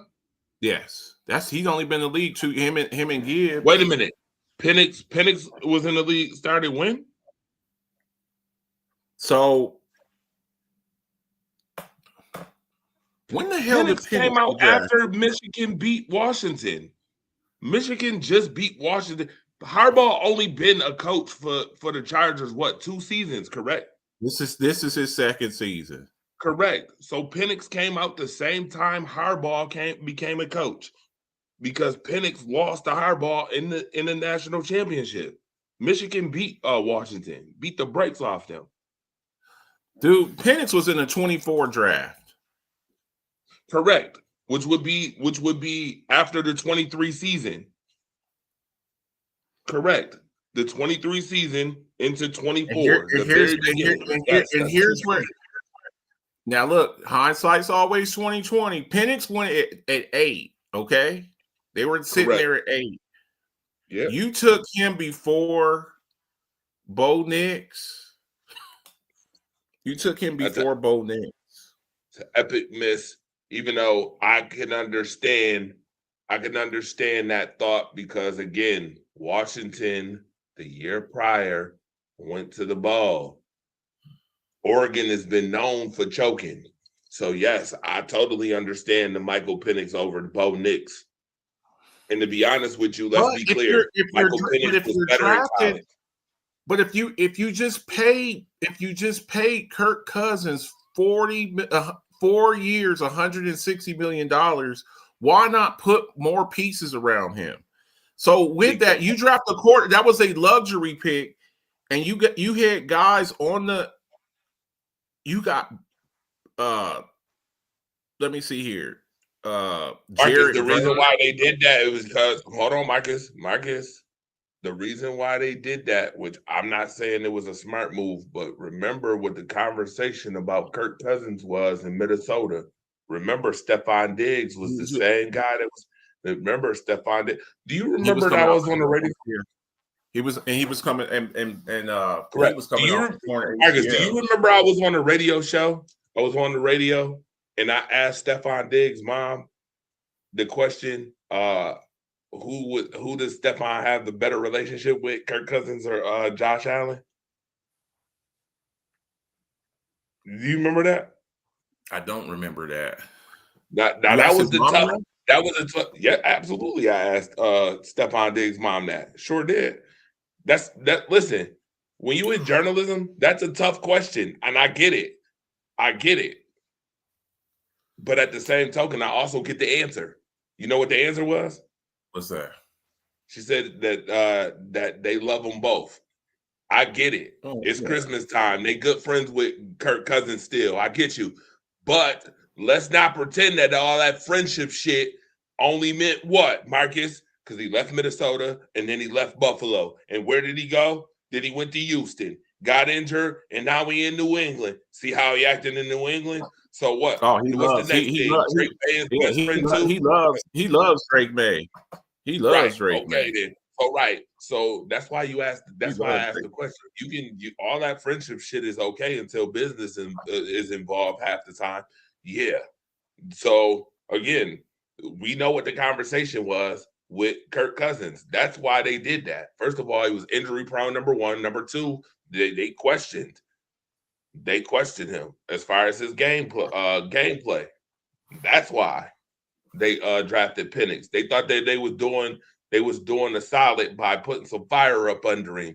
And in reality, that fire didn't do a hell of a beam, to be honest. Now you in a situation where Kirk gonna end up, I got a feeling, I got this stupid suspicion that Kirk Cousins, who Atlanta play for the rest of the year?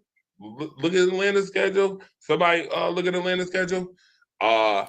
They're gonna end up, Kirk Cousins is gonna end up balling out, and he's gonna save Raheem Morris's job in these last 4 weeks. Watch what I tell you. I got a feeling Raheem Morris will not be fired.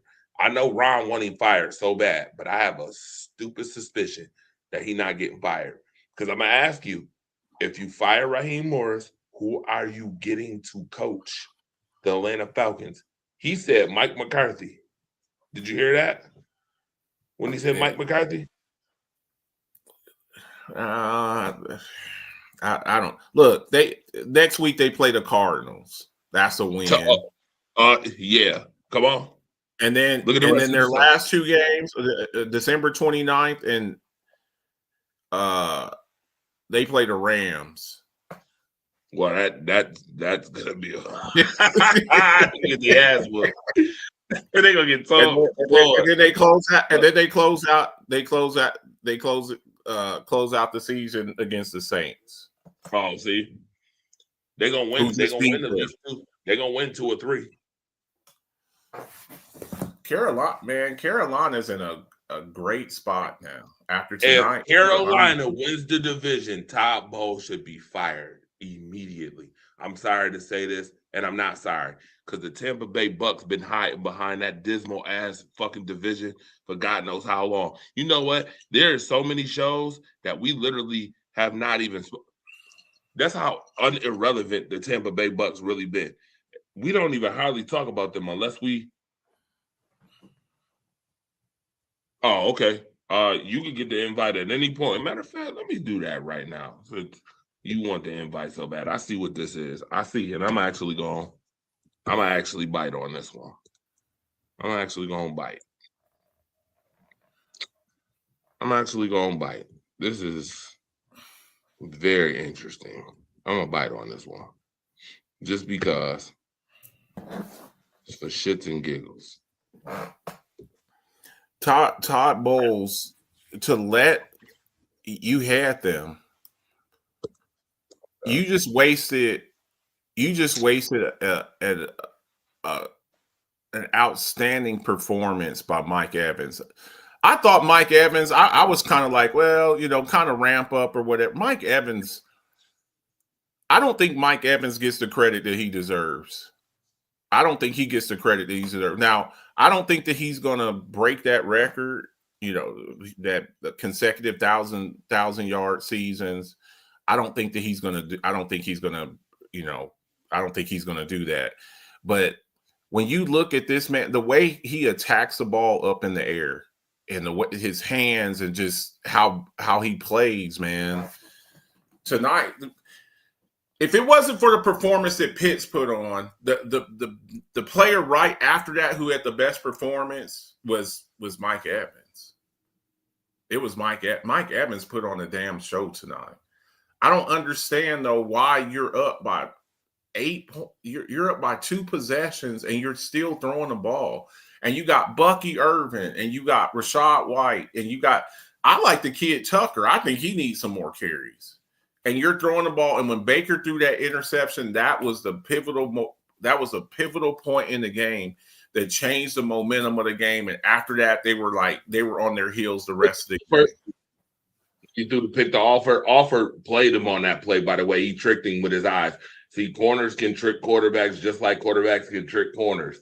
And he tricked them. He made them think. Remember, all game, you've been seeing Mike Evans one-on-one with the cat, getting those underneath throws, getting them easy.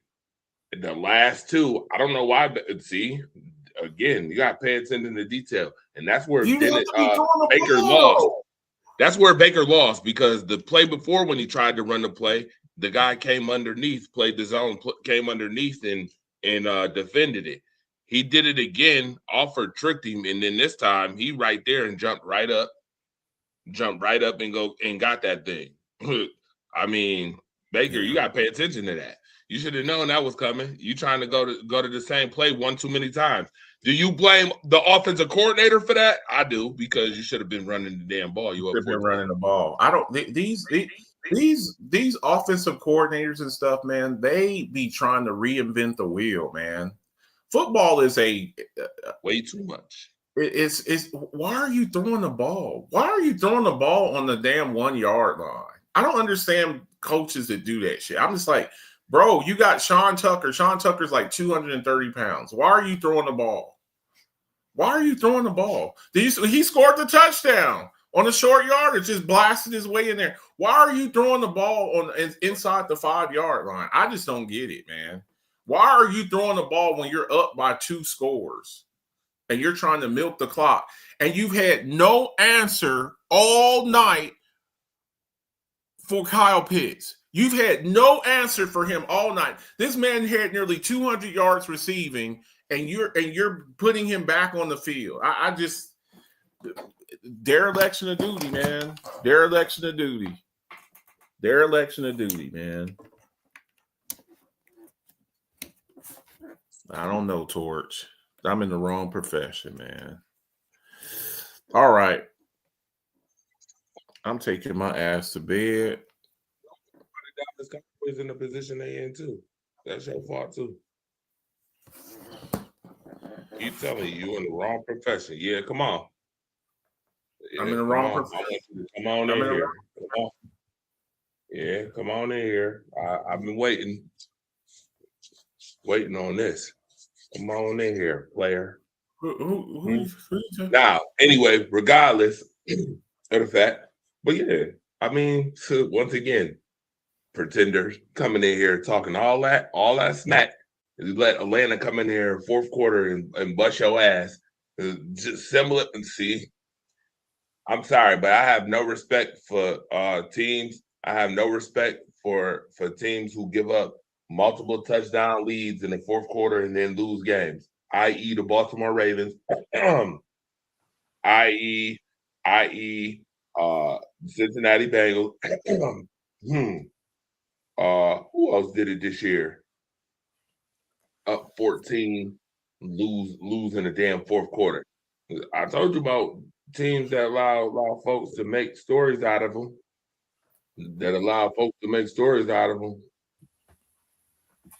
Yeah. There he goes. The man, the myth, the legend. Yeah. I've been wanting to talk to you about this because it's been all in the chat room and the Alphabet's page up in there. And since I have you here, I want your perspective on this because I saw some of the stuff you were saying. I didn't know if you were agreeing or disagreeing or what. So I said something earlier. I said something earlier in the week on Coffee Talk, and I even put it in the page saying that 15 other quarterbacks could have won the Super Bowl with the Eagles roster last year. And y'all really believe that? Yes. So if that's the case, right? Yeah. Then why did Kansas City go on that 3-year run? I don't even think they got 10 losses in that 3-year run. The Bills don't have 10 losses in that 3-year run. Yeah, but the Bills didn't accomplish it. Why are we always talking about the Bills? You're a Packers No. fan. It's a Green Bay jersey behind you. Let's keep it on the Packers. You know that. And let's not even talk about the facts. I don't care about the Green Bay jersey or not. We're not talking about I the can care less about that. The Bills didn't lose 10 games in that run either. So what's your point? But they didn't beat Kansas City either. They beat them in the regular season. Regular season does not count again. Oh, we talking about just playoffs? There's one loss in those 3 Didn't years say that shit. in the playoffs. Say just the playoffs. All right, Say just the playoffs. Super Bowls, right? Okay, so say playoffs then, because you didn't say that. Y'all are killing me, man. Like that's not what you said. You're literally. Wait a minute. Hold on. Time out. How you gonna say playoffs, but then say they didn't lose 10 games in 3 years? That would mean you were talking about regular season, right? They only lost 1 playoff game. Regular season, right? Obviously, that's what you were. That's what. So when I say this, and then it just doesn't. You don't agree like at all. And look, you play where you play. You play where you play. Right? You play where you play. You can't help where you get drafted. You can't. Right. But the reason I don't believe it, there's not a lot of quarterbacks that was really annihilating Steve Spagnuolo's defense. Now I'm not even gonna put Jalen Hurts out there. I'm gonna throw Jalen Hurts in the trash. We ain't gonna say Jalen Hurts. Okay. Just name me a bunch of quarterbacks that was annihilating Steve Spagnuolo. Name me a bunch of quarterbacks put up 33 points on Steve Spagnuolo's defense. Not all This is the point you're missing, though. Not all quarterbacks have a 2,000-yard rusher. Not all quarterbacks have 2 Hall of Fame. Hang on. Not all quarterbacks have. Where do we rank, Dennis? This ain't that hard. Where do we rank the? Where do we rank? Where do we rank? Where do we rank the Philadelphia Eagles wide receiver core? You're the one who always comes up there and we talk about the greatest duos and wide receivers. I can't wait to hear this. Come on, Mr. When we talk about Chase and Higgins, and we talk about Waddle and Hill, and right after that, Dennis, right? Right. Who do we say? We say my team, the Eagles. I Okay. said we up there. Now, in the 105-year history, I'm a big running back fan. You know, I'm a huge running back fan. There's been 9 men that have run for 2,000 yards. 9. And you know how many running backs have come through the league? You got a top 3 wide receiver duo. Mm-hmm. And some people say the best. I don't think it's the best, but 2 or 3 ain't bad either. And you had a running back who could have broken Eric Dickerson's 40-plus year record, single season rushing record. Oh, by the way, when you take combined yards between the regular season and the playoffs, Saquon does have that. And you don't think that certain a group of quarterbacks, if you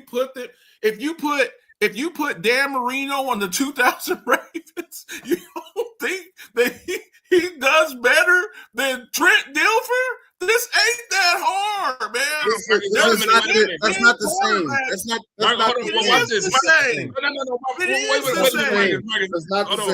the same. Trent Dilfer did not win Super Bowl MVP. It's not the same. Keep it at the position. Ready? Let's keep it at the position. See, another thing. Okay, you said Super Bowl. You said Super Bowl MVP. You said Super Bowl MVP. That's the hill you want to die on, Dennis. You said, hold on. Why you keep saying that's the wait? Time. Hold on, Mark. Wait. Why you keep saying that's the hill I want to die on? The performance Jalen Hurts put up that day wasn't like it was unusual. That performance he put up was a very good performance. Every time, hold on, Marcus. Hold on. Every time he plays Kansas City, he shows up. Okay, Dennis, that defense that day, saying that he had an outstanding performance would be like saying that Davis Mills is a better quarterback because he beat Josh Allen after the Houston Texans defense sacked Josh Allen 8 times. Yes, technically he's going to get the win on his record because quarterbacks are judged off of that. That does not make Davis Mills better than Josh Allen. That's what it was. So all that Davis Mills had to do, we just saw this a couple of weeks ago. Huh? When I said that there isn't 15 quarterbacks that can beat Kansas City's defense, that's what I said. If you give them your roster and a 2,000-yard rusher, the rusher didn't have over 65 yards. Dennis, no, because you know who did have yards? AJ Brown and Devontae Smith, because they're running down the field wide open. Because they're trying to shut down Saquon. His job was really easy. The only job that Jalen Hurts was told to do: don't F this up. Don't F this up. Don't F this up, Jalen Hurts. Don't F this up. Sir. That's all it was, sir. If you talk to any other GM, I'm just telling you straight up. I'm just talking just about the Super Bowl. Y'all are really talking about everything else. Yes, Saquon is 2,000-yard rusher. But he didn't rush for no big yardage in that Super Bowl. Yes, A.J. Brown looks very good. He didn't go for big yardage in that Super Bowl as well. What did the defense? What is saying about the offense? Let's stop the defense. Hold on. If you only talking about the Super Bowl, then why did we bring up a 3-year run then? Because they had a 3-year run, but they went straight to the Super Bowl. Nobody could stop them. Right, but you said it's all about they went for 3 straight years, right? 3 straight years, though, right? Right. They went for 3 straight years. So because y'all make it seem like they were just so beatable. That's how y'all make it seem like, you know what? If you plug any quarterback on that Eagles team, Phillip Rivers could have went out there and won us. Man, get the fuck out of here, man. Hey, listen, you got to fucking perform. You have to be a dual threat quarterback, and you have to perform. I don't see 15. Nick Foles did the same thing. Nick Foles, we have historical evidence. Hold on. Marcus. Okay, watch this. Watch this. I just noticed something he just said. Wait a minute. I noticed something he just said. It does so. Because we're seeing example after example. This game wasn't about the offense. This game, we just saw a similar type situation. If you put any quarterback on the Houston Texans right now with their defense. Who's the best defense in the league right now? You're seeing Bo Nix. You're seeing Bo Nix win games. Bo Nix is kind of like Jalen Hurts. He's all right. He runs around a little bit. He makes some throws, and he's got a defense that covers his ass all the time. And every now and then he'll throw a bomb to Cortland Sutton, or he'll throw a bomb to Troy Franklin. But it ain't Bo Nix. When you play against the Broncos, you're not scared of Bo Nix. When you play against the Texans, no one is scared of C.J. Stroud or Davis Mills. Davis Mills was the starter in that game. But all we see, Davis Mills beat Josh Allen. No, Davis Mills did not beat Josh Allen. The Houston Texans defense beat the Houston Texans beat. You got to stop talking to the wrong people. See, this is what I be talking about. You be going too far into your stuff. Andre, say what you was gonna say, man. First of all, I don't understand, because there's two different conversations. You said the 3-year run, and then you said Super Bowl. Well, here's my question to you. Okay, well, if we talking about 3-year runs, right? I gave you the homework answer when you asked me. I gave you those quarterbacks. You said that they had to be dual threat. I'm just not understanding how they had to be dual threat, but Jalen Hurts in the loss in the Super Bowl, right? You know how many touchdown runs he had in that Super Bowl? How many he had? He had 3. Right. They lost. He had 1 passing and 3 running touchdowns. So why do they have to, if that's the case, why do they need to be a dual threat? He also outplayed Patrick Mahomes in that game. And it came down to a holding call that some people still consider questionable, but it's Kansas City. So what we did the next time we played them was we took the referees. Hold on. What we did the next time we played them was hold on. What we did the next time we played them was we took the referees out the game. Y'all see any refs? Yeah. You take them right out the game.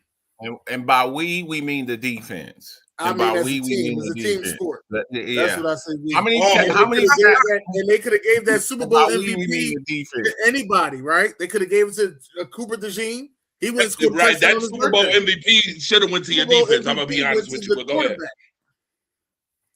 Well, we know that they preface those type of awards for quarterbacks anyway. Just like with the MVP. Just like the regular season MVP. That's a lie. Super Bowl MVPs do not always go to quarterbacks. Super Bowl MVPs went to a lot of wide receivers. No. I didn't say always. I said they preface Super Bowl MVP went to a lot of wide receivers. Okay. Name all the wide receivers that they went to. I'll tell you one year that it shouldn't have been a quarterback. Hines Ward, Cooper DeJean. My fault. Cooper Kupp. Santonio Holmes, Hines Ward. That's what I got off the top of my head. Emmitt Smith. I said Emmitt Smith ain't no wide receivers. Okay, wide receivers. Oh, my fault. Deion Branch. Okay. You named 4 out of the 30 years. 4 right. 30 years. I mean, 4. Okay. I'll tell you 1 year. Wait a minute. So let me ask you this question. No, Marcus, let's ask him this and let's see what he got to say about this. Because you said 15 quarterbacks. So go through your list. Bro, why you got the opportunity right now? Go through your list and then ask him and then see what he say. Because I'm kind of interested. Listen, my spidey sense. I sat down and I made a list, Dennis. I sat down and I made a list. And it's 15. We can debate it. You ready? Let's do this. Patrick Mahomes. Patrick Mahomes gonna beat Patrick Mahomes? If you put him on the hold on, dog. Yeah. Patrick Mahomes gonna play because the first person you put on there was Patrick Mahomes. Listen, you're starting to sound like somebody that's dead right now. I don't want to mention on that, but you're starting to sound a little crazy. All right, that's what I'm saying. Patrick Mahomes. Patrick Mahomes gonna play Patrick. That was the first thing you said. If he's on Philadelphia with a 2,000-yard rusher, who's on Kansas City if he's on Philadelphia? He got to play Kansas City. That's the thing. You have to when you're presenting this, Marcus. My fault. Let me say it military style. You can't go to war and say, "Hey, I'm gonna have China fight China," right? Let me say it in your military style. You can't do that, can They you? can rebel against each other. They can rebel Okay. against each other. Joe Burrow. Joe Burrow. Okay. Joe Burrow. He got two number one wide receivers, so he'll be used to it. Go ahead. Okay. Does he have your offensive line in a 2,000 yard rusher? Next person. Yes. We ain't doing all that. You Next said yes person. to Joe Burrow. I say yes. Okay. Is he a dual quarterback? Yeah, he run a little bit. Josh No, Allen. no. Josh Josh Allen. Allen. Go ahead. Okay, that's two. Lamar Jackson. Has Lamar Jackson done anything like this? I'm just asking the question. No, has Postseason Lamar Jackson. I'm asking you a question about postseason Lamar Jackson. Hold on. I'm just asking the question. Postseason Lamar Jackson. I asked. Has Lamar Jackson had AJ Brown and Devonta Smith? No, he got two number one tight ends though. He got who? He got two number one tight ends. Oh no, Dennis, stop this. Stop. Okay. Mark Andrews, wait a minute, time out. I remember there was a time that Dallas Goedert was literally on the top 5 list, and you sitting up here, you want to mention Still Mark might be. Andrews? It still might be. The only reason he's not on the top 5. No, Wait. I'm gonna give you an answer. Only reason Dallas Goedert would not be on the top 5 list is because he don't get the ball enough. Oh, okay. Yeah, because Right, he has you gotta two. keep Because he has two number one receivers on his team. Thank you, Come on, Marcus. man. Thank you very much. Come on. Thank you, Marcus. So Lamar Jackson, Josh Allen, Joe Burrow, Okay. Prescott. Prescott, maybe. He got a bad postseason record, but I'm gonna let you go ahead and say it because I like Prescott, but he got a bad postseason record. I'm You gonna want to let know you go ahead why? and say it because I know what you're gonna say. Has Prescott ever had two number one wide receivers, Marcus? No. Has Prescott had two Hall of Famers on his offensive line, Marcus? Has Prescott ever had a? Has Prescott had the number one running back in the league, Marcus? Has Prescott ever had a defense with 5 guys with double-digit sacks? My man got the No, Deacon we had Jones 5 haircut guys going with on right sacks now. last My year. man got the Deacon We had Jones. 5 guys with double-digit sacks last year. Yo. No, That we did not. We did defense not. last year. Our defense last year did not have 5 guys with double-digit sacks. No, That we wasn't did not. last year, but I'm saying not We last didn't win year. shit that year. That don't count. We ain't win none that year. That don't count. We ain't win Prescott none has that year. never had a defense. Prescott has never had a defense. Prescott like has your had defense Prescott last year. has had a top 5 defense though, right? Not like that. I know. I Wait, like hold it. up, man. Hold on. This is now we sit over here playing games. Has he had a top 5 defense or not? Yo, what? I just want to ask the question. Did he have a top 5 defense or not? Every year is different though, Dennis. You said Right. has he ever had a top rusher?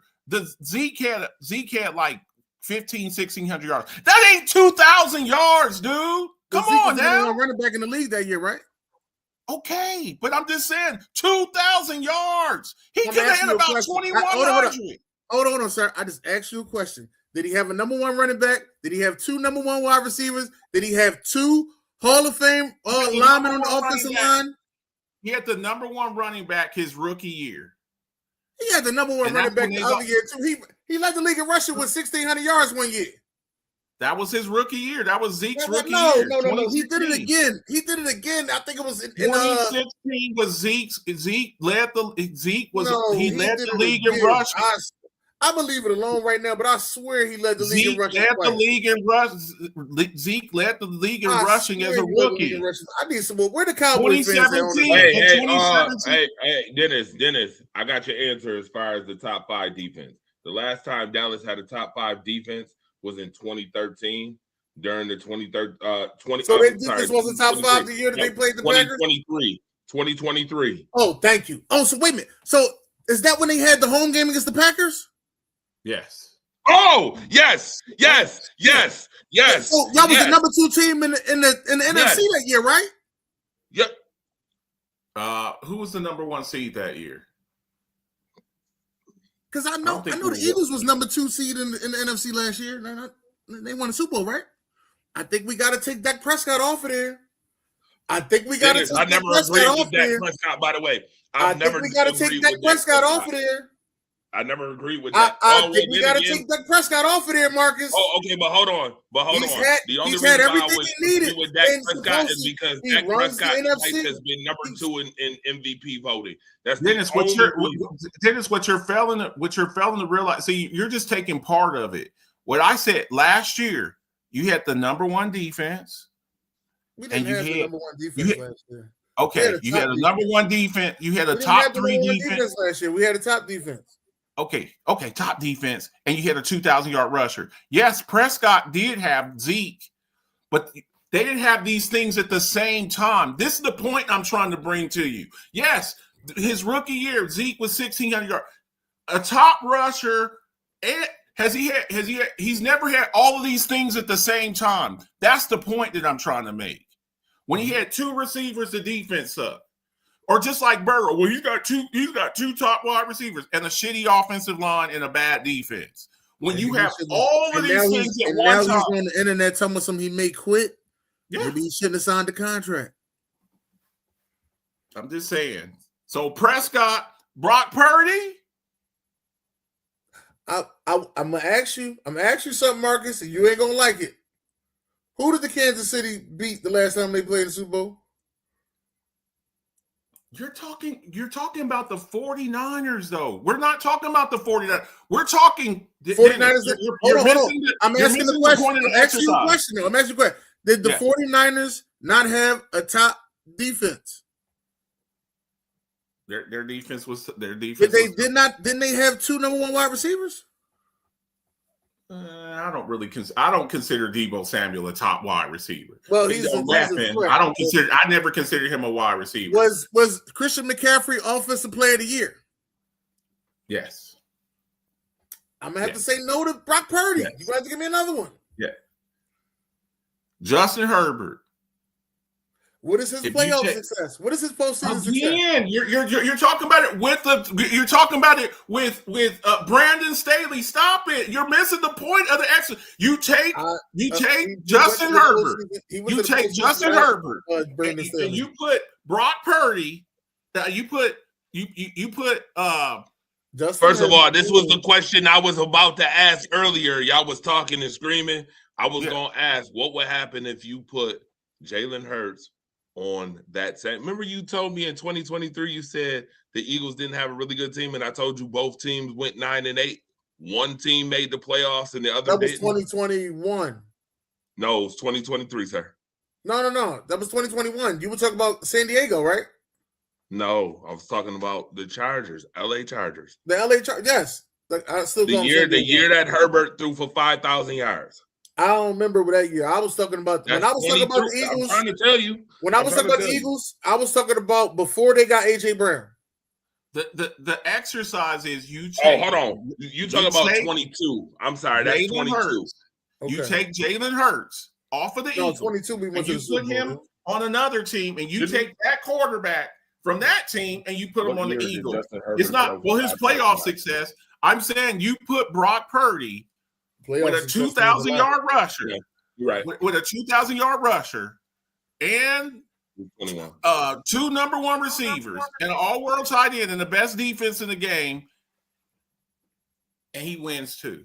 I don't know about Brock Purdy. Regardless of that, my thing is in 21, right? In 21, when they both went 9-8, Dennis. Yeah. When they both went 9-8, when they had Brandon Staley. One team went to the playoff. One team didn't, right? No. We went to the playoffs. We lost to the Buccaneers. I know. I said one team went and one team didn't. No. They went to the playoffs. The Chargers did not go to the playoffs. Oh, they ain't go. Oh, no. That's right. They lost. The Raiders went to the playoffs. That's right. The Raiders was 10-7. If they would have just tied the game, they would have went to the playoffs. With that being said, so here's my question to you. We would have made the playoffs. What I asked you earlier. If you put Jalen Hurts on that Chargers team, and you put Justin Herbert on this Philadelphia Eagles team, who makes the playoffs?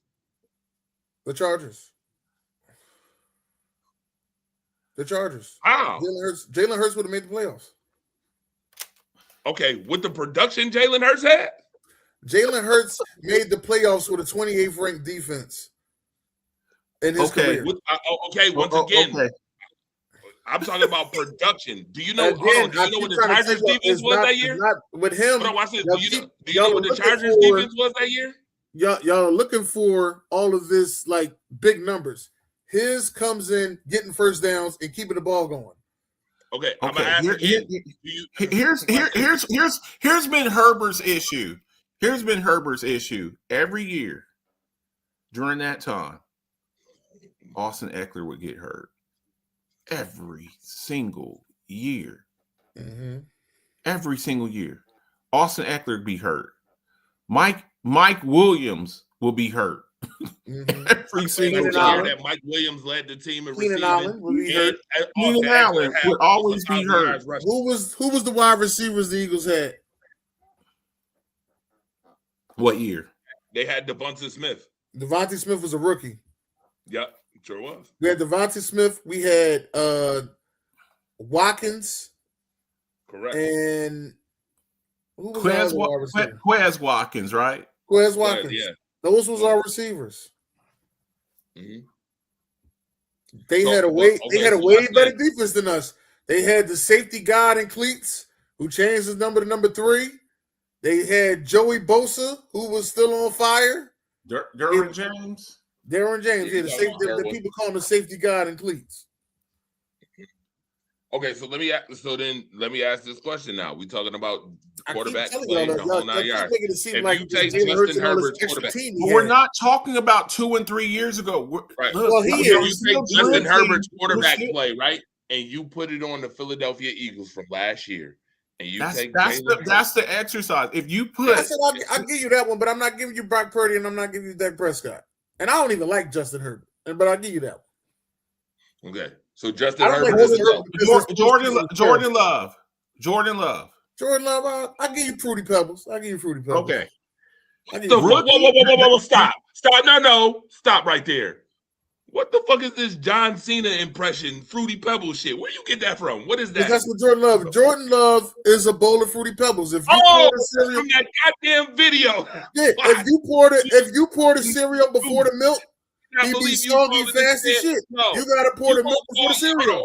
Whoa, wait a minute. You gonna call my man Fruity Pebbles, yet we've been watching all year this motherfucker who inconsistent as hell and can't throw a pass down the field. He's had a bad year. He had a bad year. Dennis, this is not the first bad year he had, sir. This is not the first one. You know why, Dennis, you want to know why he's had a bad year? I'm listening. You want to know why he's had a bad year? Because last year at this time, Saquon Barkley had 1,700 yards, and this year he only has 700. That ain't the only reason. That ain't the only reason. That makes a big difference when your running back is popping off 60 and 70-yard touchdown runs. That's why he's had a bad year. That ain't the only reason either. I don't personally, Marcus. I don't think he had a good year last year. Yeah, that's what I'm saying. Because he didn't have to. But he had a good. But he had a good postseason. He had a very good postseason. Yeah, he didn't have a good regular season. Yeah, he damn sure last year. First and foremost, my man. So last year, not even 3,000 yards last year. Get to this Green Bay thing because they be trying to like scratch my back in that little spot I can't reach, and I'm tired of the motherfuckers for a little bit. Let me just tell you why. Right? That's a damn shame you can't reach that back. Let me just. You got to get shit to scratch you with. You know what I mean? Yeah, like, yeah. Let me just say this. Let me just say this. Right? I've been hearing Green Bay fans saying that they don't like the play calling from Matt LaFleur. Right? Now this was. Right after this was like, after they lost to the Eagles, right? They said the play calling from Matt LaFleur is horrible, right? So then I sat down and I said, well, let me see how they doing this Giants game. And I'm sitting there and I'm listening to a couple Packers, they doing a live stream. They're like, oh, the play calling is terrible. And then Jordan Love got injured, right? And then Malik Willis came in and went right down the field and scored their first touchdown. And I was like, is that the same fucking play caller with the same team? The next thing you know, Fruity Pebbles said, fuck this, I ain't soggy no more. Put me back in the game, coach. I'm ready. And now his play has been beautiful now. Everybody catches shit now. And I was like, now we get some premise to this bullshit. His job again. Oh, wait a damn minute. But nobody, have you heard that, Marcus? Have you heard any Packer fans say anything about Malik Willis? I can't believe. Have you heard anything? Malik Willis for that time there, he ain't need no warm-ups. Look. Dre knows what I think about Jordan Love. I think Jordan Love is extremely. And I think Marcus he's know extremely what I tell talented. him every time he mentioned Jordan Love's name. So we could do. Listen, I don't give a He damn. inconsistent as hell. Dennis, let me ask you a question. Do they game plan and prepare for Malik Willis? No, they don't game plan. Oh, okay, exactly. That's why. But I mean, the same that's why you receivers. see backups. No. Let me finish. I got your answer. But the same receivers that you'll say. Real quick. I got your answer. I got your answer. You're playing the Giants, sir. Let's get that out of the way. But the same receivers, right, that y'all say be dropping passes, they caught everything he threw at him. He forced the pass to fucking Christian Watkins in the end zone. He forced the shit. You know what's so funny? Because certain quarterbacks don't have that same swing. You know this. Certain quarterbacks have that, and some people don't. Christian Watson, let's be clear. The last couple of weeks, Christian Watson has actually showed up finally, because I was one who was ready to throw him right off the fucking bus. I'm glad we feel the same way. Right off the motherfucking bus. Yeah, we feel the same way about Christian Watson. Hold on. No, you remember, wait a minute. You remember the movie with Samuel L. Jackson? He was like, you about 2 moments from getting kicked off the damn team and the damn bus. Remember that shit? You remember that shit? That's how I feel about Coach Carter. That's how I feel about Christian Watson. Then all of a sudden, this motherfucking ass want to show up finally. Thank God he want to show up now. By the way, you know when he started showing up? To be honest, that Green Bay game. As soon as my man came back too, Jalen Reed. That's my favorite wide receiver on the team. Yeah, he's pretty awesome. Reed came back, and now he want to perform. You want to know why that is, though, right? So I decided to do a little homework. Well, I don't need to do homework on my own damn team, but I said, damn, it's contract. Watson, Reed, Wicks, Dobbs. Dobbs the odd man out. Who? Dobbs the odd man out. Dobbs be balling though. Yeah, but Dobbs the odd man out. You're gonna be able to keep all of them, and then you got to think too that you just brought in and then Bo Melton just showed up this week too. And then you got to think too. I like what you call him better. You just drafted Matthew Golden in the first round too. It's gonna be somebody up out of there. You just drafted Matthew Golden too. And you know what? I hate it, but they better get something. If they do get rid of Dobbs, they better get something for him because he's good. He's a good player. My thing is, though, you mentioned Matt LaFleur, and I gotta be honest, Dennis. It is partially Matt LaFleur. Matt LaFleur be calling this goofy ass shit. Now I'm gonna be honest with you. What you watched us do against Detroit, right? Would we have lost to the Eagles if we played like that against Detroit? This is why I got pissed off and want to slap Matt LaFleur, because Matt, what the fuck are we doing? We talking about games that actually matter. Here I'm being real. I give the Detroit Lions their props. They've won the division twice. Yeah. Right? Yeah. But when we look at motherfucking levels of football games, you think we look at the fucking Detroit Lions the same way we look at the Philadelphia Eagles? And this is just respect to you, they was my the G. Team in the NFC. We look at I don't give a damn that fluky ass shit. They might be the biggest embarrassment as a number 1 seed, sir. They might be the biggest embarrassment. You got your ass whooped by Jaden Daniels. You let the Washington Commanders come in there and drop a 50 spot damn near on your ass. You think we care about them? No. This is what I'm telling you. We look at levels. Everybody prepares for the best team. The best team last year was the Philadelphia Eagles. Let's be clear. And I'm just being real. That's another reason why Jalen Hurts this year ain't the same as last year, because teams now have tape, and all offseason, you know what teams did? The Philadelphia Eagles was on our schedule. You get the best of the best from everybody, just like the Kansas City Chiefs was getting the best of the best from everybody in a 3-year run. And they changed their philosophy as far as we stop Saquon Barkley and make Jalen Hurts have to throw the ball. This is why I was mad at Matt LaFleur, though. Matt LaFleur, you know this, though. Come on now. Let's not act like we didn't play on the playoffs. You see what happened in the playoffs, Dennis? It don't matter where we play all that. It's the same outcome. Oh, okay. See, here you go with the bullshit talk. See, 2 years. This is what I be talking about. I be talking about with arrogant motherfuckers. Played him in Brazil. I be talking about with these motherfuckers. Played him in Philadelphia. 2 years. Green Bay. It don't matter where we play y'all at. You see this? You It's the can't same give a outfit. motherfucking Philly. You can't give a Philly guy no motherfucking prop. What you say? Yeah, turn around. He doing it. He doing the Dr. Zeus over there. We could play you in a house. We could play you with a mouse. We could play you in a blouse. Listen. We can listen, Marcus. Listen, them Philly niggas. Listen, you'll give Philly motherfuckers some respect. They'll turn around and talk about your mama. Ask Cassidy. About that shit. Turn around, talk about your mama. Rookie season, Jaden Daniels. You think okay? I mean, Rookie season, Jaden Daniels. Jaden Daniels last year and Jaden Daniels this year ain't the same guy, but okay. Okay, he went to yeah. And I'm just gonna go by week 1. Jared Goff. No.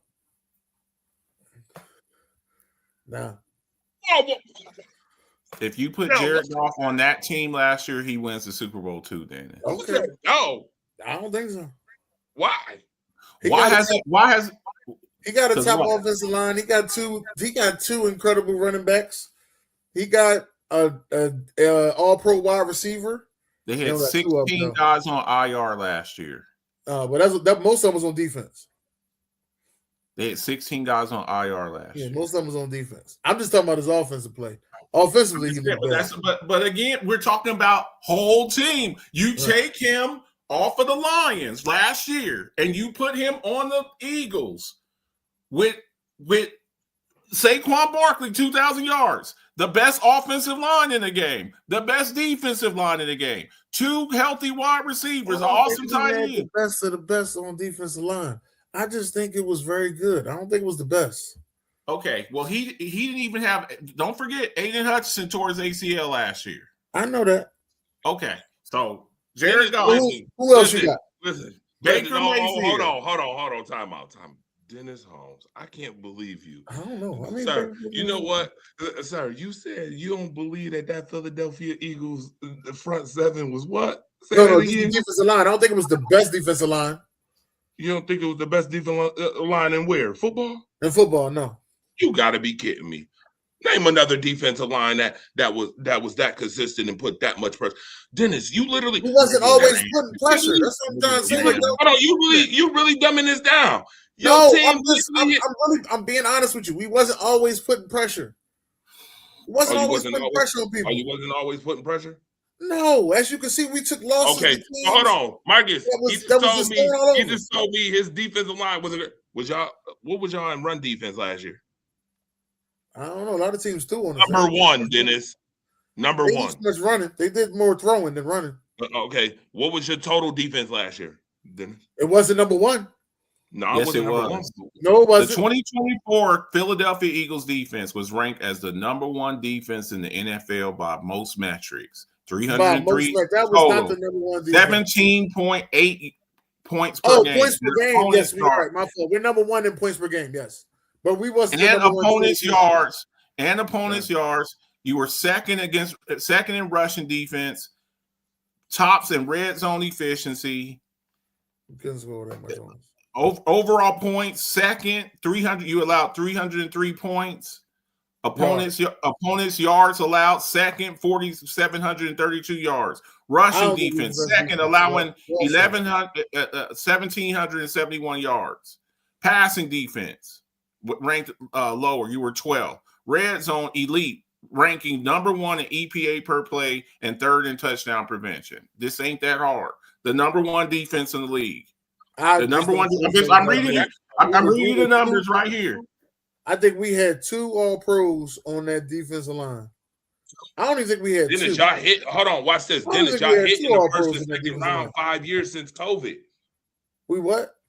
Y'all been hitting in the first and second round defensive drafts since COVID. Well, I mean, some people got GMs, other people. Some people got GMs. Oh, look at these! Look at how smart his ass is. I told you. I can't get mad that my GM is doing his job. God bless how he rules. You see this shit? This is what I be talking about. You know what? We sit there. Hey, listen. We sit there and watch the draft every year and say to ourselves, "Why didn't they draft such and such?" We say that every year, and then they go play during the year, and we like, "See, if they would have drafted such and such, it wouldn't be in this problem." Every year we say that. Ain't nobody said that about your team. Well, they did at one point because we drafted Jalen Reagor over fucking Justin Jefferson. So Well, that's offense. That was the dumb. That was a fuck. listen, hey, you That got was a dumb rule. as hell. I got a rule right there. When you That was can't dumb. draft them and you can't That was develop dumb. them, you're gonna have to pay for them. Hold on, Dennis. Though, but hold on, Dennis. Let me Though. ask you But Dennis, something. though, you know I what? know hindsight's really- 2020. Hold on, but I you know know what, though, hindsight's Dennis? 2020. I don't feel that bad for you. I don't feel that bad because guess what? You may have drafted Jalen Reagor for him, right? But I know another team who had the pick right in their hand and gave it away. Who was that? The Buffalo Bills Oh, had the pick right in their hand, hey, gave it listen, away. I'm gonna tell you another old school rule, right? Old school rule I heard from some old people. When you go into a new house, you don't bring that old shit with you. You'll see who get eliminated with that new stadium. Hindsight's always 2020. No, but don't get me, You can Dennis. go back. I've You been can go back. You ain't If been you can go listening back- then. No. Hold on. You heard what he just said? What's that? You heard what he just said, Marcus? Pick What's that that? shit. Dennis think he's slick too. He be saying, you do it once a show, and Dennis do it too. Say that shit again. That old school shit. That is When old you school go to the to top. a new house, you don't take that old shit with you. Oh, guess what? Who been talking about Sean McDermott, Brandon Bean, and them getting fired? Who has been all year? I've been saying that shit. They need to get rid of both of them, Dennis. I'm gonna be real with you. Since we on the show, a lot of Buffalo fans listen to. If Kansas City and the Ravens don't make the playoffs, and Buffalo ain't in the Super Bowl, we done had this. See, Dennis, you ain't. We done Who had this fault is it conversation. Ain't Yeah. no way in hell. Listen, ain't no Who way in fault hell. is it They better beat New England this week. That better happen. That better happen this week. I'm gonna just I say don't that even right want to now. get into it. I don't want to get no Buffalo hate mail. So I don't No, wanna get into it. no, please. Oh, you're gonna get it regardless. I get it all the You time. gonna Don't get it worry. right. You about get it it. regardless. You're right. I get it all the Regardless. time. Don't But worry let's be about it. clear. Dennis, you know what's so funny? I don't give a damn about Buffalo giving me no hate because I'm right here. And on top of that, I'm going to always keep it real about that shit. Number one, if you lose, I done gave y'all the metrics to this shit. Ain't no way in hell. If you lose this week to New England, Buffalo ain't making no fucking Super Bowl. I bet I put money on it. I put money on it. You lose to New England this week and New England win the division, you ain't going to no damn Super Bowl. You can forget that because guess what? Guess what? Buffalo got too many never done shit. You know what? You play Houston, you catch Houston, you're probably going to take an L. You ain't never beat Houston. Did you know that? Josh Allen ain't never beat Houston. Did you know that? He's never beaten Houston. Just like before last week, he never beat Cincinnati. Just like in the playoffs, he ain't never beat Kansas City. Buffalo got too many. They somebody else's story way too much. I told y'all this. I've been saying this all year. If you lose, I promise you, if you lose, nobody on this panel could tell me they would have thought after week 14 that the New England Patriots would be 11-2 and Buffalo would be 2 games behind and a fucking and a divisional loss already. If the Patriots win this week, they can win the division this weekend. The Patriots will clinch the division this week if they win. That's what I'm saying. Yes, that's why I'm telling you. And that's why I'm saying if Buffalo loses this game this week, you can kiss that Super Bowl shit goodbye. Buffalo's not winning on the road against nobody. Let's be clear. I'm going to put that out there right now. Buffalo It ain't written in the stars. It ain't written in the stars that you even make the playoffs because right now you're sitting at what? Where are they sitting at right now? 9-5. I'm at 9-4. What spot are they sitting at right now? 6. They're the top ranked. They're the top ranked wild card team. No, 5 would be the top ranked wild card team. Yeah, that's right. That's right. So they're 6. The Chargers is the top ranked wild card team right now, and Buffalo 6. You don't. I think the Texans are right outside. I think they're at. The Texans is number 7. What are you talking about? They outside. They not outside. The Texans is 7. That is not that. You don't want them problems. You don't want the. I don't think that they beat the I don't think that they beat the Texans. That Texans defense is made to that Buffalo's offense is made to order for the Texans defense. You ain't got no receivers that scares anybody. And that pass rush where Josh Allen's running around and they're just, man, that pass rush. And then the Broncos are built a lot like them too. You know what I'm saying? That defense that they have, them boys that they have on their they're built just kind of like, except I think the Texas defense. They got a fourth quarter offense. That's what they got. They got a fourth quarter offense. Yeah, that's this game here is like survival. This weekend, this game is like rocket science. Uno, dos, tres. Notice I didn't put the middle finger up. I should have, because this is how I feel about them. Oh, there's three things. Hold on. This is three things why I believe the Buffalo Bills will not get past anybody, regardless of Lamar or Patrick, not in the playoffs. Ready? One, you can't stop the run. Number two, you have problems against elite wide receivers. And three, you know what number three is? It's real simple. It's real simple. Your wide receivers are inconsistent and can't get open for shit. To be honest, Josh Allen from y'all. They're gonna get Dobbs from y'all. Dobbs gonna come over there. Oh, okay. They need a wide receiver that don't talk, so they'll get Dobbs. Oh, any receiver that don't say that shit again. Any receiver that don't talk, so they get Dobbs and Cooper Kupp. That'd be an upgrade for them. You get who? Cooper Kupp. Yeah, who? Cooper Kupp. Bro, don't even upset me by saying fucking Cooper Kupp right now when these motherfuckers had the opportunity to grab Devontae Adams and fucking Deshaun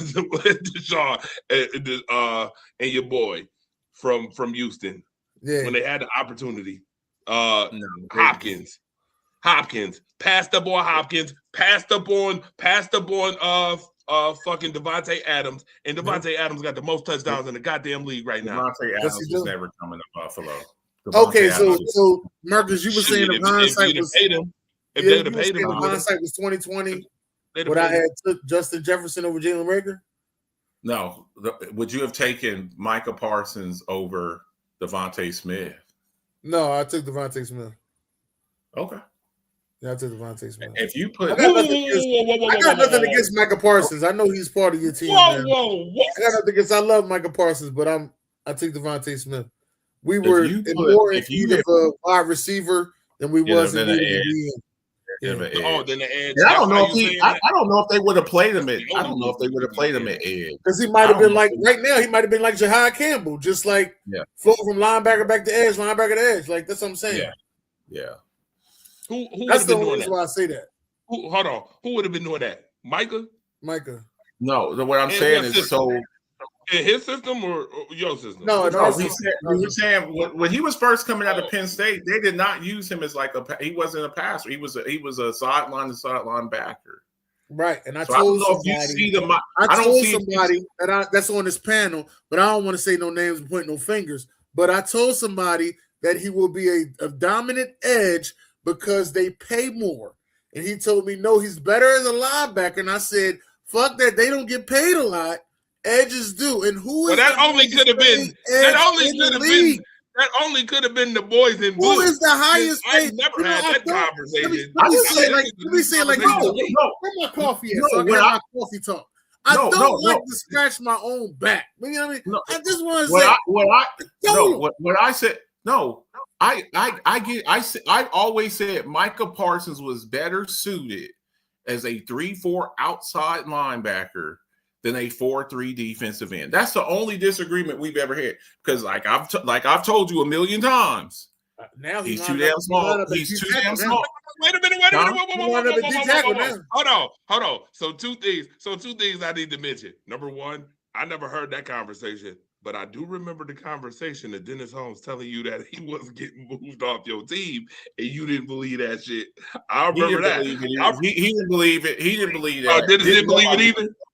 He didn't believe that. Didn't believe that. You didn't believe that. He was. Listen, Jerry was not picked. Listen, if George Pickens go out here and blow out the rest of the year, there will be another holdout in Dallas. You ain't about to pay no two receivers $30 million. Okay, so here's the second thing. I called up Maury, and he told me that was a lie. Michael Parsons ain't a better who? 4-3 what? Hey Marcus, how is that theory going, sir? Mr. 3-4 outside linebacker. It's going just every year. Every year. He does the same thing every year, Dre. Well, no, He now comes he's not. out. Marcus, stop this nonsense. They've been putting him at defensive You're not tackle. about to sit here. Wait a minute. Hold on, no. They've been putting him at defensive tackle this year, though, Marcus. Marcus, what? No, Dennis. Marcus doing that, being spiteful. You know the old ex-girlfriend, how they like to be spiteful and shit. I'm not spiteful. No. Micah Parsons, no. Micah Parsons is a top. Micah Parsons is a top edge rusher. Yes. The only What else issue is he? that I've ever had with Micah Parsons, and me and Dennis have had this conversation a million times. He's little and he gets worn down. I stood next to Micah Parsons comes here. I don't know if he's going to do it anymore. Micah Parsons, until this past year, comes here. He came this past summer and does a summer camp here at El Paso High School. And I stood next to him. He's a little dude. If you line him up at 4-3 defensive end for 60 snaps for 17 games, he will break. It's like these little ass running backs. Oh, we gonna force feed Devon Achane at 190 pounds and run him 30 times. Marcus, they don't Marcus, they don't do that in Green Bay. If you notice, he's a situational. I was thinking, Dennis. No, that's what I'm saying, though. Now, what have I always said? You got to move him around. You can't just put him at one spot and just line him up there. He's going to play left defensive end or right defensive end every play. Doing that, sir. Micah Parsons is at his best. Micah Parsons is at his best. I've been saying this. When you move him all around and the offensive coordinator is like, where is this dude at? But if you just line him up, this is the point I was trying to make. If you line him up for 60 snaps at just 4-3 defensive end, he will break, just like he always does. He breaks. Hold on, watch this. And I'm going to make the point to you. I'm going to make the point to you that obviously if you had to think about that, then y'all wasn't managing them the way we do. First and foremost, Marcus, we ain't had to move Micah Parsons around all year. We might have moved Micah Parsons once or twice. And the one time we did, Dennis, I think you saw the damn clip where he moved 3 motherfuckers at once. You saw that shit? He hit the middle. He hit right in the middle. Part of the reason I'm right through there and moved 3 of them motherfuckers. Okay. Yeah. Part of the reason he's able to do that. Part of the reason he's able to do that. One is because you got better defensive players around him. A guy like Edgerrin Cooper and Rashawn Gary. Huh? Went down. Wyatt went down. Wyatt and Van Ness has been injured. So I'm just wondering. You still got Rashawn Gary. You still got Rashawn Gary. I don't think it's that guy, but y'all again. Marcus, don't try to dumb this down. You're the same person that was up here talking about 2 starting defensive linemen. Wait a minute, what game was that? Where the team got their ass whooped and both starting offensive linemen was injured and they still ran the ball up. Oh, that's right, Dennis. You would know. That was the Chicago Bears. The Bears ran all over y'all asses, 218 yards. They ran right through us. Offensive. Honestly, that shit pissed me off because then they go out there and they just let Jordan Love just throw all these fucking lollipops up. I was like, this is some bullshit here. He was looking good. Listen. You know what's so funny? Keep blitzing this motherfucker. Y'all not gonna touch him? You know what's so funny, Dennis? They were Josh Jacobs, even if he don't get 150 yards, he demands respect when he runs the ball. That's what I like about Josh Jacobs. He demands respect. They had to respect Josh Jacobs get that ball, and it was 4 Chicago Bears right there. You said to yourself, damn, they stopped us. And that he slid right through there. I was like, you see the magician move? He slid right through there. You gotta respect that. Money, and on top of that, he was manipulating the fuck out of. He was manipulating the fuck out of that Chicago defense. Christian Watson is faster than a lot of people think. They don't realize he's very fast. He's not faster than you think. Sir, they was manipulating the shit out of them. That's what I liked about it. But I do want to say this one thing though, right? I do have a feeling, and I could be 100% wrong, but I do have a feeling that we might end up getting Justin Jefferson. We might be rewriting our wrongs. Oh my God! That's all I said. That's what I saw. Did you see? I saw something. Wait a minute! Whoa! If you get Justin Jefferson, who coming off your team? Because I know you're not keeping all three of them. You know who coming off the team. You already know. Who talk too much? Exactly. You already know. And see that what I saw today was a hypothetical trade with Joe Burrow going to the Vikings. That ain't bad either. Who? Joe Burrow to the Vikings. Yeah, that ain't bad either. You ready for this? We just had this conversation. That early retirement thing, I think, is a way to get moved. Yeah, that's what you got to do. I thought he was on his Andrew Luck shit. I'm tired. I'm tired. I'm tired of getting beat up. I'm tired of having to rehab every offseason. I'm getting tired. Y'all are blowing it. You're going to lose Trey Hendrickson, and the defense is already god awful. Is about to get even worse. Shamar Stewart. They don't care about that. They got rid of their defensive coordinator. They kept getting rid of defensive pieces slowly. Then they got rid of defensive coordinator. And now Trey Henderson. Wait a minute, did y'all get Logan Wilson from them? Look real good over there with y'all.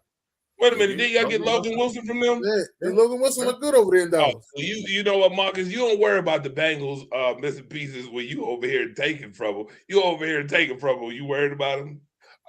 Wait a minute. No, time out. If I had look, their defense is. Hey, you know who else? Look, my man with the 18 face right now. Just because it's a bad defense, they're still good players.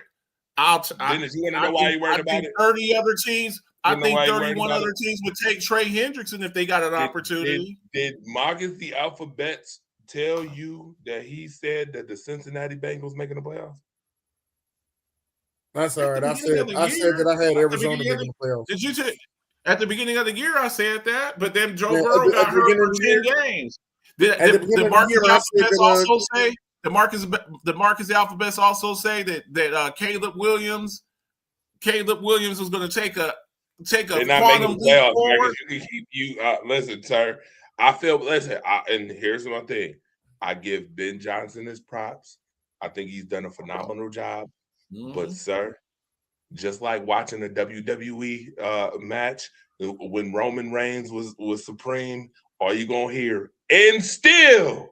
That's all you gonna hear, and still the same shit. Don't let the Bears. The Detroit Lions is making the playoffs. Watch what I tell you. It ain't honestly, Marcus. It ain't that with me. I'm sitting here thinking about it like this. Don't let the Bears win the division, because then there's a lot y'all got to sit there and think about. That y'all ain't win the division this year, and the Vikings and the Lions went down, and the Bears won the division, and the Packers didn't. And you just gave that Walker Flocka $47 million? Because the Packers got a rough schedule ahead, man. Well, listen, and the Bears got it worse than us. You got to play. First of all, you got to play. First and foremost, you got to play us. We own you. Last I checked, we've beat them. I don't count the last week of the season where we wasn't playing starters as a victory. We done beat the Bears 12 times in a row, handedly, sir. Number 2, you gotta play the line. We'll let you know that. Okay. Well, guess what? You know what's so funny? You know what's so funny, Dennis? They say that, right? Do you know what the Packers' record was in the North last year? What was it? 1-5. You know what it is this year? What is it?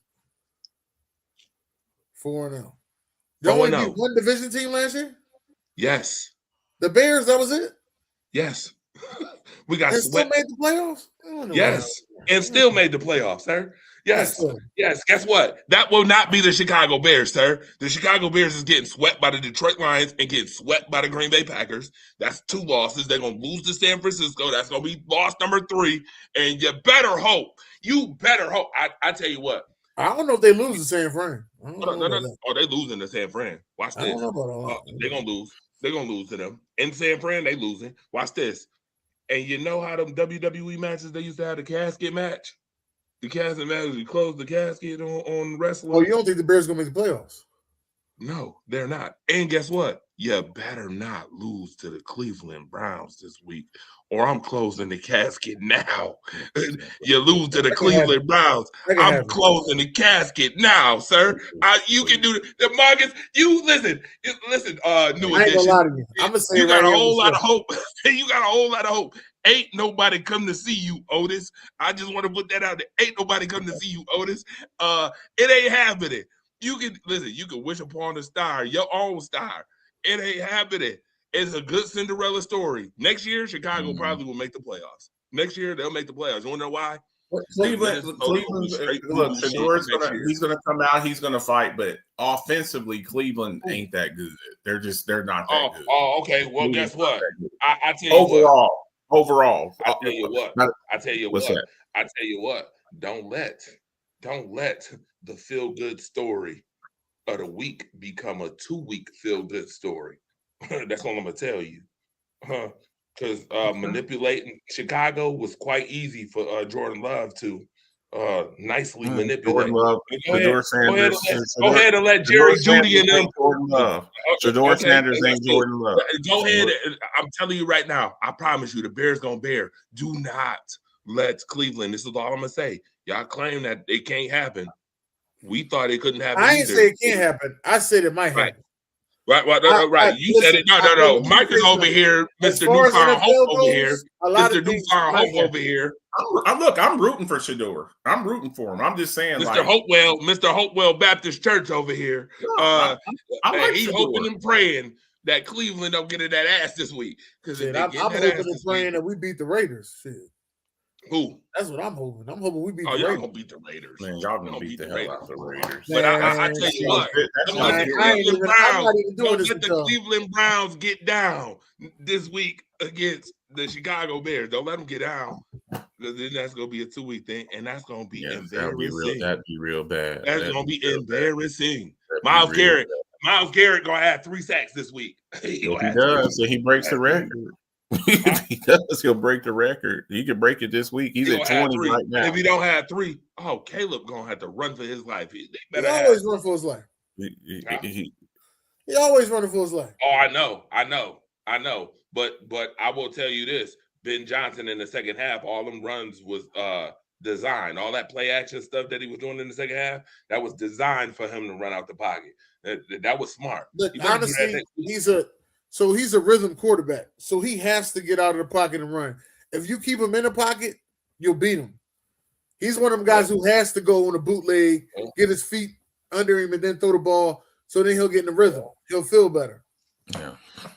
I'll feel better if Cleveland beat the Chicago Bears this week, because if they do, it's up. I'm putting the casket on them right now. Go ahead and dig the hole. I gotta go to Denver. Get the dirt ready.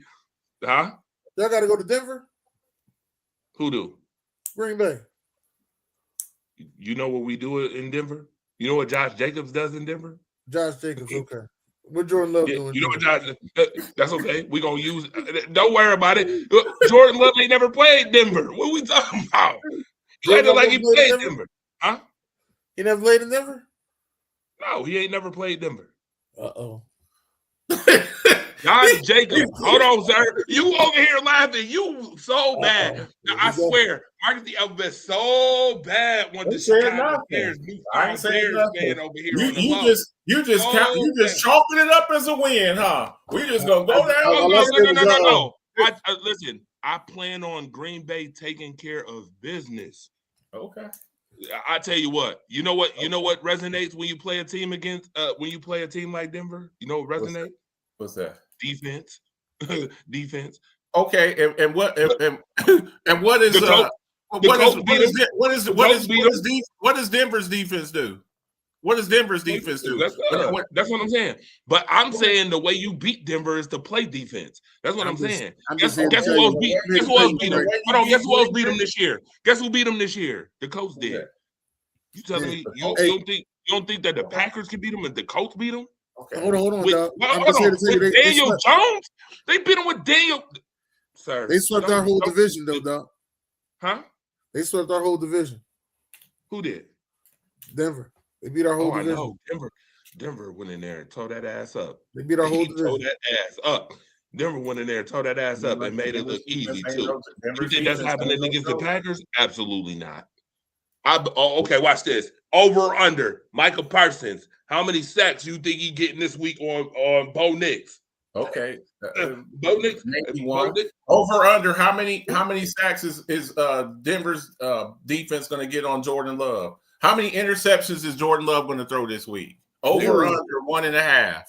0. You say 0? Crazy. 0. Crazy, man. 0. Crazy. 0. You know why I say 0? You know why I say 0? Because here's something I can say about the Packers offense. The Packers receivers match up quite well with Denver secondary. Besides Patrick Surtain, that's what you hoping for. No, and he injured. Ain't Patrick Surtain injured? I'm talking about. He injured. He back. He back. Oh, he back now. Oh, he back from injury. Oh, that's gonna make it even better. We can't wait. We can't wait. We gonna see what Jordan Love do against Dre Greenlaw, Hufanga, and Nick Bonito streaming off the edge. We'll see then. And when Jordan Love is patting the ball like Can I this. ask you a question? Why would he be patting the ball when we got all these weapons? You know, honestly, Marcus, you know they're not gonna blame it on Jordan Love. You know who they're gonna blame it on? Matt LaFleur. It was Matt LaFleur. Oh, here we go. You know they're not gonna blame it on Jordan. It's never Jordan Love. Hold on, Dennis. Jordan Love, listen. Wait. Here's the crazy thing, right? Jordan Love threw 3 interceptions in a playoff game, right? Wait a minute. They never said he did a bad job. They blame Matt LaFleur. A little bit of daylight, and he'll take that little daylight and try to make a whole entire damn art gallery. Hey, Dre, I'm the Green Bay hater, man. I know you is.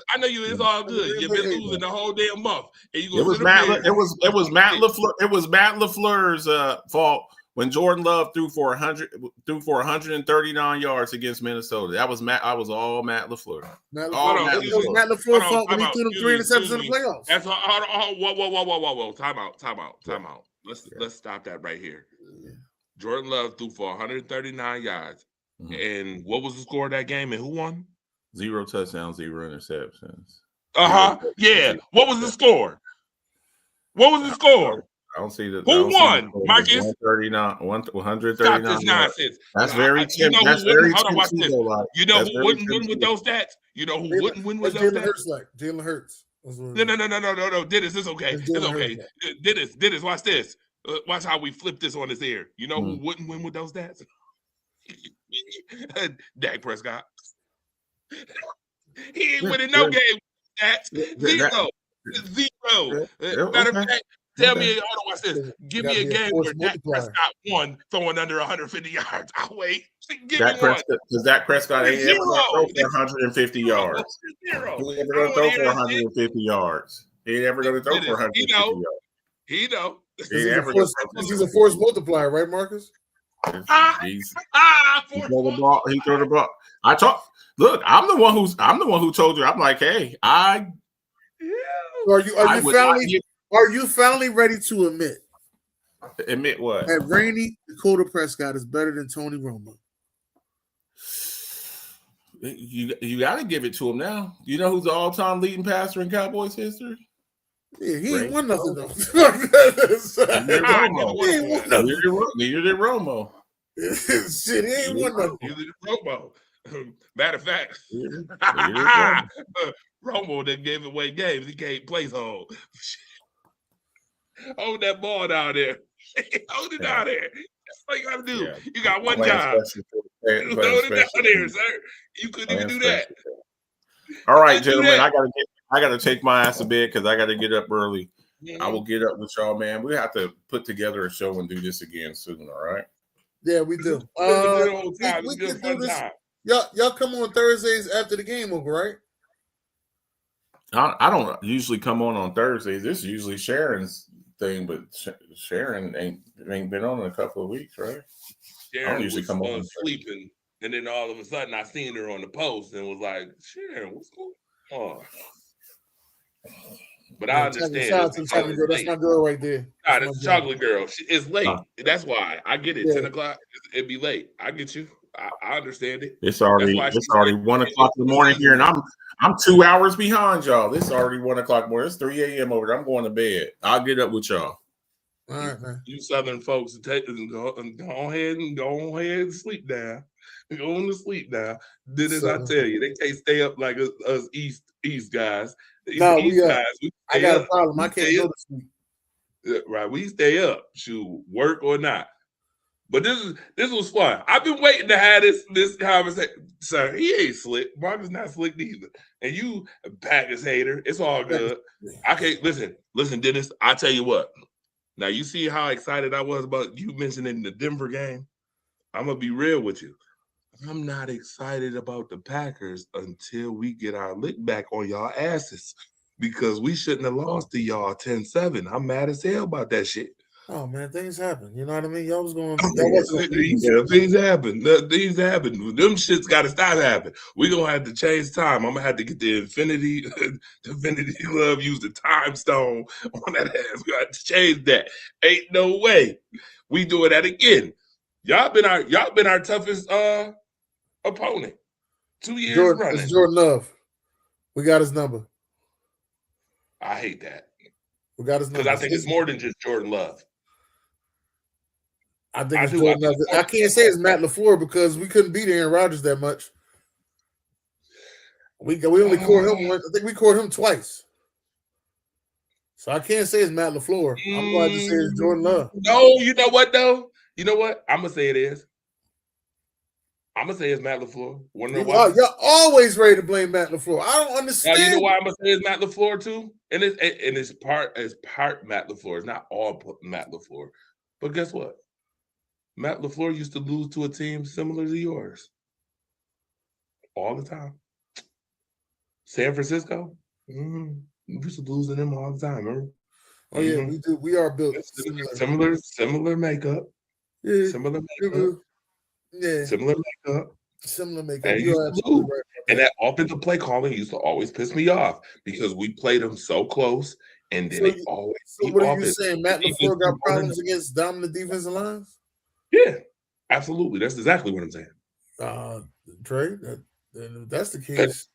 Denver, you about to mention Denver? Yeah. Only difference that was the reason I bet on the Giants. Matter of fact, because their defensive line was dominant, but then goddamn Malik Willis came in there and changed shit up. But anyway, you know what though? Only reason why I believe this time with Denver is because honestly, Josh Jacobs has played very well against Denver. Go look at his numbers against Denver career-wise. If you can get Josh Jacobs going, that offense going to get it going. I will say that one thing that's good about the Green Bay Packers is that we may not have no number one superstar wide receivers. We got wide receivers that can go. Watson, Wicks, Dobbs, Reed, Golden. You ready to get started? You know who I'm so mad that got injured though, and I think it may cost us. May cost us if we don't win the Super Bowl. It's Tucker. I'm so mad, Tucker Kraft. No, not Tucker Kraft, because y'all still got what you got. What's the other boy name? You talking about Musgrave? Musgrave, yeah. Musgrave good, but Tucker Kraft was the best tight end in football before getting hurt. He's the best fucking tight end, and a lot of that is because Matthew Golden was creating space when he hit them seam routes going up the field. You giving Tucker Kraft a lot of space to operate, and Tucker Kraft know how to operate in space. That's what I'm pissed off about. And Tucker Kraft is a chain mover. Move the chains for you. He's the guy you go to. That's what I'm annoyed about the most about the season is Tucker Kraft going down. Because I like was God, thinking it we was still had Deontay Tucker Wright. Kraft, man. We be in business. I don't think. I'm gonna be honest. Tucker Kraft went down before or after the Eagles game. It was after. Was it? Hey, You sure? Maybe it was before. I don't know. You sure? I'm thinking this was before. Who did we lose to last? Carolina or y'all? Our last loss was against either you or No, it was against us. Your last loss was against us. Okay, so it was. Tucker Kraft So was Tucker injured Kraft got before. injured in the Carolina game. Yeah. Yes, there it is. Carolina. Because they said because the guy said it was written for y'all to go to the Super Bowl. Because last time a tight end got injured with y'all was Phelan. And that same year, y'all went on to win the Super Bowl. That same year, y'all also lost to the Carolina Panthers. See, that's tough. I don't know about all that. I'm not going to say that we're going to just win the Super Bowl. I'm not going to say that. That's what he said. Matter of fact, I got that video somewhere. I'm going to send it to you. Yeah, I'm a Packers fan, and I'm not going to say that. The NFC is stacked. The NFC is stacked. Seattle is bad. Yeah, San Francisco. They got a quarterback that's going to keep you in the game, though. Man, the Rams bad. The Rams. Yeah, the Rams is bad, but you can catch them. You can. I mean, Carolina caught them. Carolina caught everybody. They may make the playoffs because of what just crazy happened last night. Because Kyle Pitts had the game of his career. Yo, I just asked them, where the hell was this Kyle Pitts this whole time? This whole time, where the hell was he at? Your man Drake London went down, and all of a sudden, this man that had the game of his career, he might have made him some money tonight, Dennis. Kyle Pitts might have made him some money. Man, highest drafted tight end in NFL history finally showed up and showed everybody what he was worth. From Philadelphia, I might add. You said what? He from Philly. Right. Yep. Penn State guy. No, he went to Florida. Oh, yeah, that's right. Yep. He is a Gator. You're right. Who the Penn State guy? Oh, wait a minute. I'm sorry. That's your boy from the Colts. Yeah, Tyler Warren. Well, Tyler Warren is a Penn State guy. Tyler Warren, who the Bears should have got. Yeah. But they got Cole Kmet. They wasn't gonna get him, unfortunately. But then they drafted Wichicombe from Minnesota. Loveland. Right, Loveland. Like you gonna draft the tight end, why not draft the best one? Right. I get you. Even though I don't even think they need a tight end. I think they needed to go ahead and get another defensive player because they don't get enough pass rush. Chicago don't get enough pass rush. They don't get enough pass rush like Sweat. That's why they got their boot. Quiet as kept. That's why they got their boots mowed. Man, Sweat don't get enough there because they kept blitzing and going cover zero. And every time they went cover zero, he was waiting and threw that bitch up. And I was like, what the fuck? Christian Watson down there, like, give me this. Hey, down there, give me this. This is simple. Give me this. Then everybody getting mad, like, it's Caleb Williams' fault we lost. That motherfucker threw one trying interception. How about the defense gave up all that coochie? Anything about that? Like coochie. Yo. Yeah. The Chicago Bears is the reason, the defense, the reason why they lost that game. And it wasn't because of Caleb. I give them, listen, again, Ben Johnson came out in the second half with a hell of a game plan. They had the ball for damn near the whole second half. We only had the ball twice in the second half. That one pass Caleb Williams threw for a touchdown that went through Nixon's hands. I was like, wow, that was great. I was like, that might be the best pass. I would never do that pass. That should have been right. That should have been a pick. I was mad about that, but I also was mad at. And here's something that I will say about Jordan Love. Kind of pisses me off. Jordan Love is very abrasive. Instead of moving the chains, he'll try to go for. I'm like, dude. When he incompleted that pass in the second half, trying to go deep, and I'm like, dude, you had him right up the middle for a first down. Move the damn chains. That pissed me off because that let Chicago back in the game too. I think the pressure of being a Green Bay quarterback is getting to him. Sometimes, yeah, I believe that. I don't think he's a Green Bay quarterback personally. Who? Jordan? Yeah. I mean, well, hell, if he ain't one, they damn sure trying to mold him to be one. He might eventually be one, but I know as right now, yeah, he ain't no Green Bay quarterback. Yeah. I'm waiting to see him take some chances, though. I'm waiting to see him take some chances. Chances of what? Up the Like field? lead the team back from the fourth quarter, down 2 touchdowns or something. I'm waiting to see. Oh, yeah. You know what? I'm be honest, Dennis, you probably ain't getting that from him. Not yet. That's just me being real. I mean, come on. How many times have you seen him do it? I said I'm waiting. Sometimes it take a little while. That's what I said. You know what, though? Green Bay ain't been down 2 touchdowns too many many times. times. The defense been holding y'all down. I'm telling you, again. We was down 22 in the beginning of the season in the Rams. Don't let your man freaking Marcus Betts fool you. Don't let bro fool you with that. Oh, Michael Parsons, he do the same thing stop that. No, Cowboy fans are waiting for the December version of Michael Parsons to show up. Yep, and it ain't gonna happen. That's what they waiting for. And as soon as like if he go out in Denver and be rusty, they're gonna be like, aha. So they're gonna be aha.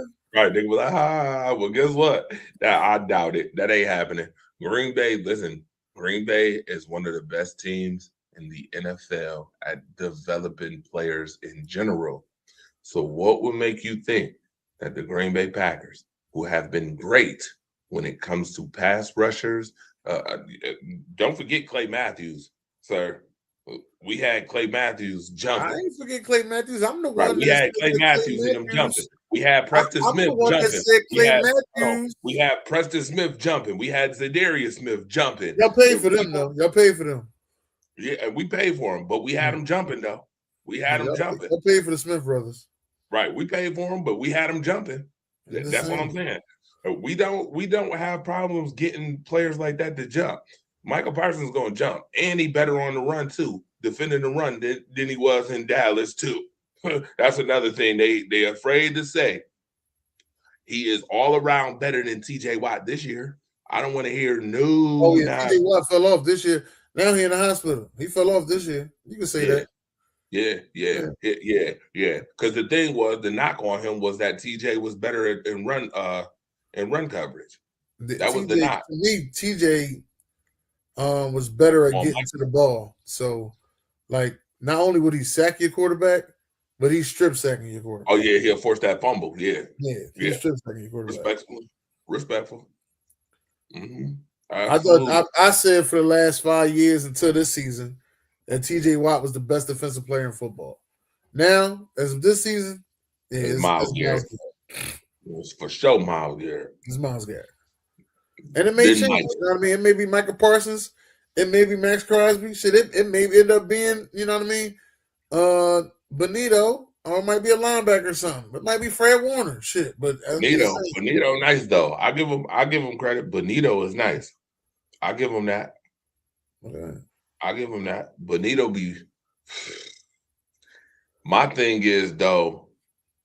Now y'all talk about Denver, right? Y'all talk about Denver and what they do, right? I watched the Washington Commanders with Marcus Mariota from an audible away from beating Denver. Yeah. If he would have audibled that play call, that 2-point conversion to the other side and not Nick Benito's side, they'd have scored. But the whole thing is they was doing some impossible, and they was home too, but they was doing some impossible stuff. Like Trey Burke caught a one-hand pass in the back of the end zone that was just like crazy. I was like, what is going on here? Catch of the year. Catch of the year. Oh, catch of the year. Okay. Well, guess what? My Packers guys can make some catches now. Don't get it confused. I'll tell you what. We're gonna see Sunday though. That's gonna be the telltale for me. What time the Packers really about it or not? That's gonna be the telltale for me if the Packers really about it. What they do with Denver. Okay. That's gonna be the telltale. If they beat Denver, oh yeah. Yeah. Chicago can forget about it. I don't even know why. The Bears gonna bear. You're gonna see. The Bears gonna bear. The Bears gonna bear. Ain't that They gonna bear down. They always do. Bear down. That's what they do. They not beating the Lions. They not beating them. I'm trying to see what time y'all play. That was embarrassing. That was embarrassing. Legitimately, when they played the Lions. It's damn near embarrassing for a whole half playing us.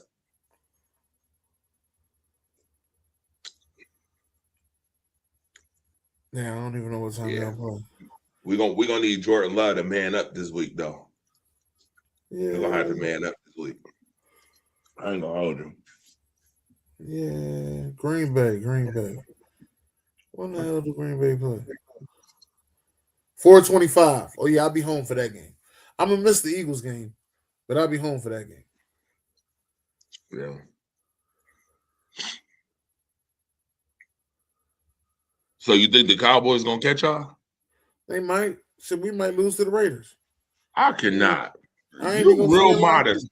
Something is up. You ain't this modest about this damn team. I ain't seen you this modest about the Eagles. Man, listen, man. You real modest, sir.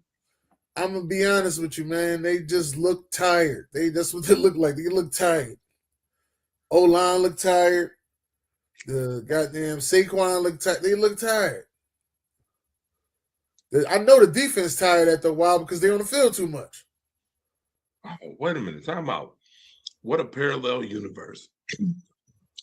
Dennis Holmes was talking junk about Packers people blaming their offensive coordinator. Well, I got a question for you, sir. Y'all firing y'all? I don't blame my offensive coordinator at all.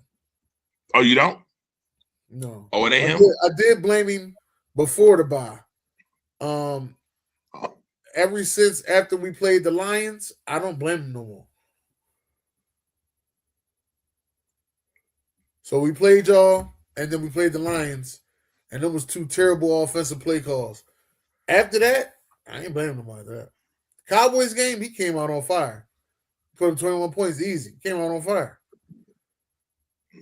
The Bears game, they wasn't executing the plays that was called. Plays was called right.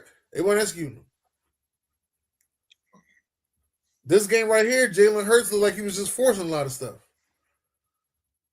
And then A.J. Brown dropped a lot of shit. So it was like I said. That's the other thing. We was just talking about that too. So part of that, Jalen Hurts missing passes, for me, A.J. Brown, a couple of his drops is like, oh, damn, Jalen Hurts actually really put it on me. You know that mental psyche. You know that mental psyche when you used to your quarterback being inconsistent. You're like, oh shit, he actually put this pass on. He dropped that, and then you dropped that because you wasn't expecting it to be right on you. That's why I think I'm gonna be honest with you. That's why I think y'all got to get rid of him.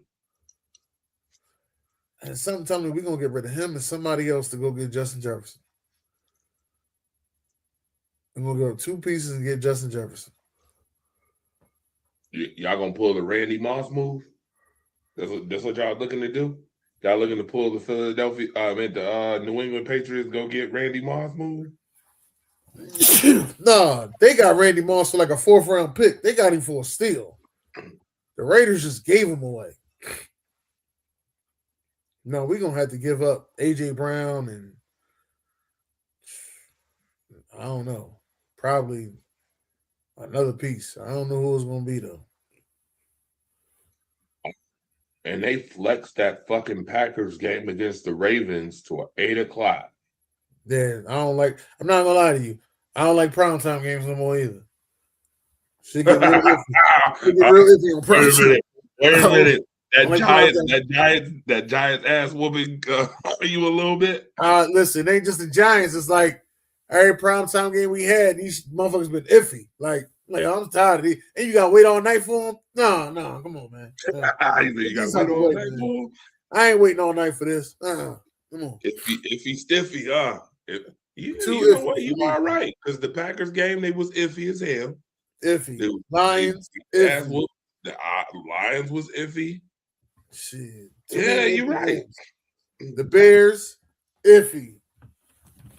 We just played the Chargers, iffy. Man, we had 4 straight. That Chargers game is the Yeah, we have 5 straight That primetime Chargers games. game is the crack that broke the mother's back. Real rap. That Chargers game is crazy. How y'all let Justin Herbert beat y'all with a broken damn wrist? With one arm. He beat us with one arm. One arm. He beat y'all. One arm. He only threw for 130 yards and he ran for 70. I was dying. Yeah, and he ran for 70. His dual threatness will be I don't see 15 quarterbacks. That's all I'm saying. I don't see 15 quarterbacks. Okay, so the 15 may be a stretch, but I do see some quarterbacks who would benefit from that. And some quarterbacks would benefit from the team. Some quarterbacks I would don't benefit. see 15. 15 is damn near half the league. You do realize that's half the league. I mean, that's a lot. 15 quarter, that's a lot. That's a lot. I can't even. That was a big stretch of 3 years. Wait a minute. I can't even imagine. I'm sorry. I can't even imagine 15 now thinking about it because the AFC East, hell no. Besides Josh, no. I'm sorry. Tua is a no for me. No, I'm with you. No. Tua is a no. Even this version of Drake May is no. Yeah, this version of Drake May is a no. Neither. And I'm waiting on that. I'm waiting on that. We're gonna wait on that because I don't know. It's not about to be the second coming of Tom Brady again. That's what the Buffalo fans are hoping. Well, that's what the Bills fans is hoping. They better hope that shit ain't like they better win them. Don't get back on the damn Bills. I've been roasting the Bills all year. Mad as hell because I'm keeping it a buck with them all year. That circle the wagon shit they need to get rid of. That slogan they need to get rid of. Circle the wagons. You know what the fuck that means? I know what I mean. Moving perpetual motion, doing this. Please get rid of that shit. That is dumb. I watched some of the Hard Knocks. I need to finish watching it. I was hyped to see Mookie on there though. Yeah, Mook doing his thing. Yeah, I was hyped to see Mookie on there. Mook won his joint too. Won his election too. Oh yeah. Yeah, that's what's up. You on school board? Yeah, he won that. I give him his props. Black men doing big things around here, man. I tell you what though, them goddamn Bills, that damn Keisha, them damn goddamn Bills, bro. They better not lose to them this week. I don't want to hear shit. I'm on their ass heavily. They stay circling the wagons, always doing that goofy shit. Every time you need them to actually win some shit, always pulling the fucking bullshit. Like that Miami loss, that Atlanta loss. Straight BS. Straight BS. We lost to Atlanta. They got dog walked by Atlanta. We lost to Atlanta last year. And if you would have told me, hey dog, y'all gonna lose to Atlanta, but y'all gonna win the Super Bowl, I might have pushed you down some stairs. Ain't no fucking way we win no Super Bowl. I push you down the stairs. Ain't no fucking way we win the Super Bowl, man. After lose to Atlanta. Like right now, somebody said to you right now, hey dog, I know this was a couple tough stretch, but y'all gonna win the Super Bowl. I'll push you down some fucking stairs. Ain't no fucking way we win no Super Bowl, no shit like this, man. I'm telling you. Offensive turmoil. My quarterback just threw 4 interceptions. Ain't no fucking way. That's why I just told you, boy, Tampa Bay. I don't want to hear nothing else about that sneaky team. That team too sneaky. They in the worst goddamn division been hiding. They're doing a lot of hiding. Baker Mayfield, a lot of hiding. Sir, you just let the Atlanta Falcons come in here fourth quarter. They ain't never did this in the history of their team. They 0-1, 0-4-1. Went down 14 points in the fourth quarter with less than 11 minutes left. And you just let them come in here and do that? I'm watching right now. I turned my shit right now. I turned it to this damn projection. Dude, I'm watching this game again right now because I'm trying to figure out how the fuck these idiots allowed this shit. Like, this is buffoonery. Your man ain't gonna get fired. I tell you what, let them Panthers win the division. Todd Bowles might get fired. If he do, I think he'll get hired. He'll get hired again. Yeah, he'll get another head coaching. But he'll be a defensive coordinator first. They ain't just gonna get no black man no head coaching job. So no, he'll be defensive coordinator. And there's a lot of teams out there. You know how that works. You know how that works. Yeah, they probably gonna send his ass to Cincinnati as a defensive coordinator, or Buffalo. That's right where you go.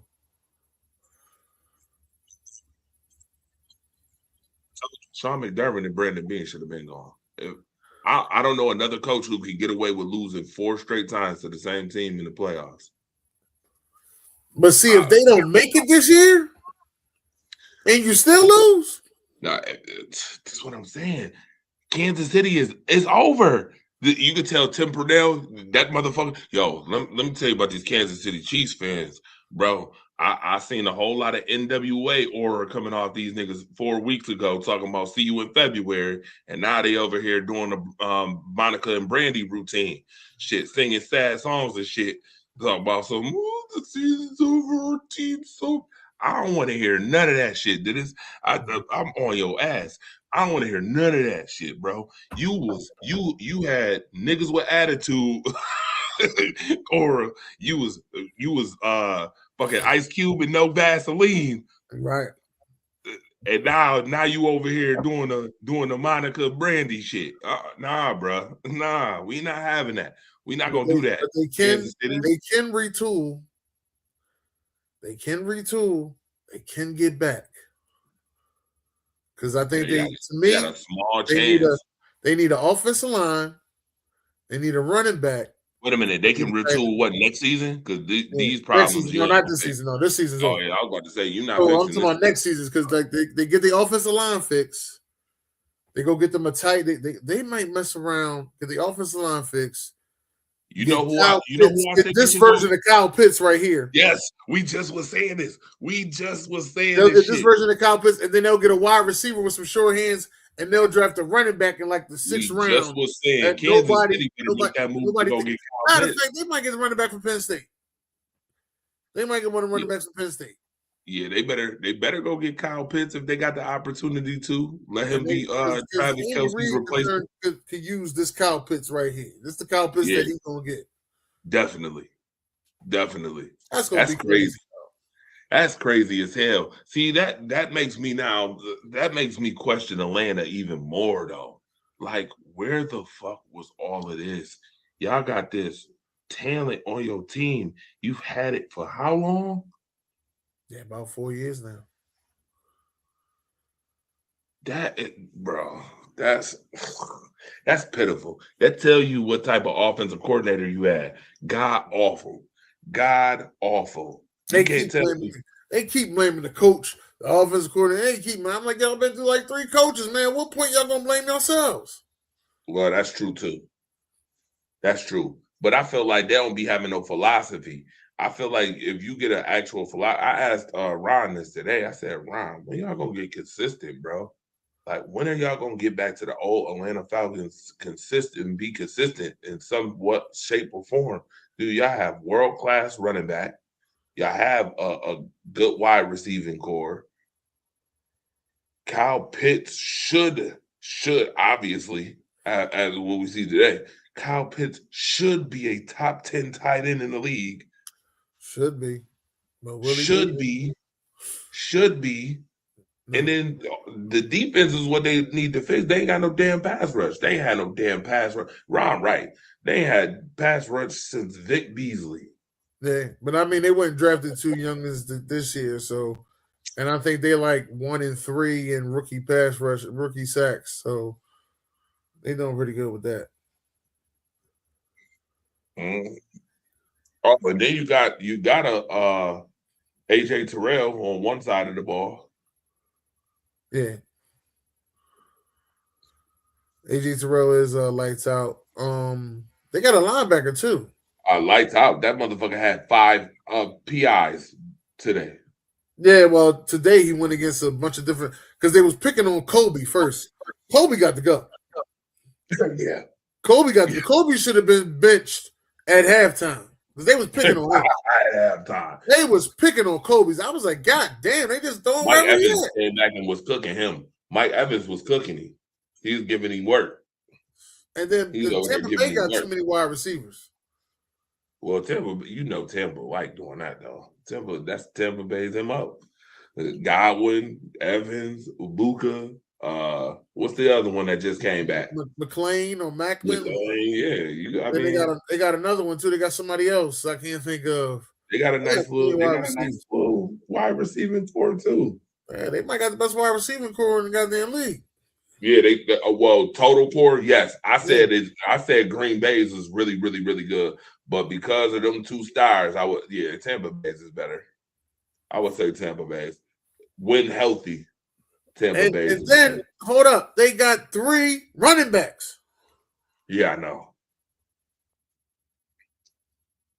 Honestly, they starting to remind me of the old San Diego Chargers with fucking LaDainian. Well, they ain't got a LaDainian Tomlinson, but LaDainian Tomlinson in them with all the running backs and wide receivers and shit. It's like, goddamn. Gotta get that shit together. Baker Mayfield gonna turn to Phillip Rivers. He better go to the Colts and go see that man. Gonna turn to Phillip Rivers. You said Phillip Rivers. You know what? That's funny because that kind of is my comparison. Them two. That's what you gonna turn this. Now here's my last question. I'm gonna get out of here. Yeah, I had this conversation at work and it turned into a big conversation. So I'm gonna ask you: do you think that the Colts should have made the phone call to Cam Newton? Yes, I do. But you got to be able to trust the person that you go get. And I'm gonna be honest, I don't think the Colts trusted Cam Newton. Unfortunately, you know they made the call to Derek Carr first. Oh no, I didn't know that. You didn't know that? No. Yeah, Derek Carr declined. The call originally went to Derek Carr. Then he was like, no. Oh. And then they called Phillip. But you also got to remember too, who's the owner right now? That's the Earl Saw's son, daughter. Okay, you do know that, and let's be clear, you do know that they have a relationship, rapport, not the get you in trouble relationship, sexual relationship, but she do got a liking for Phillip Rivers. He used to be there in 2021, and Yes. Shane Steichen also used to be his offensive coordinator. Yes, So it was a double combination there for Phillip Rivers. I understood that.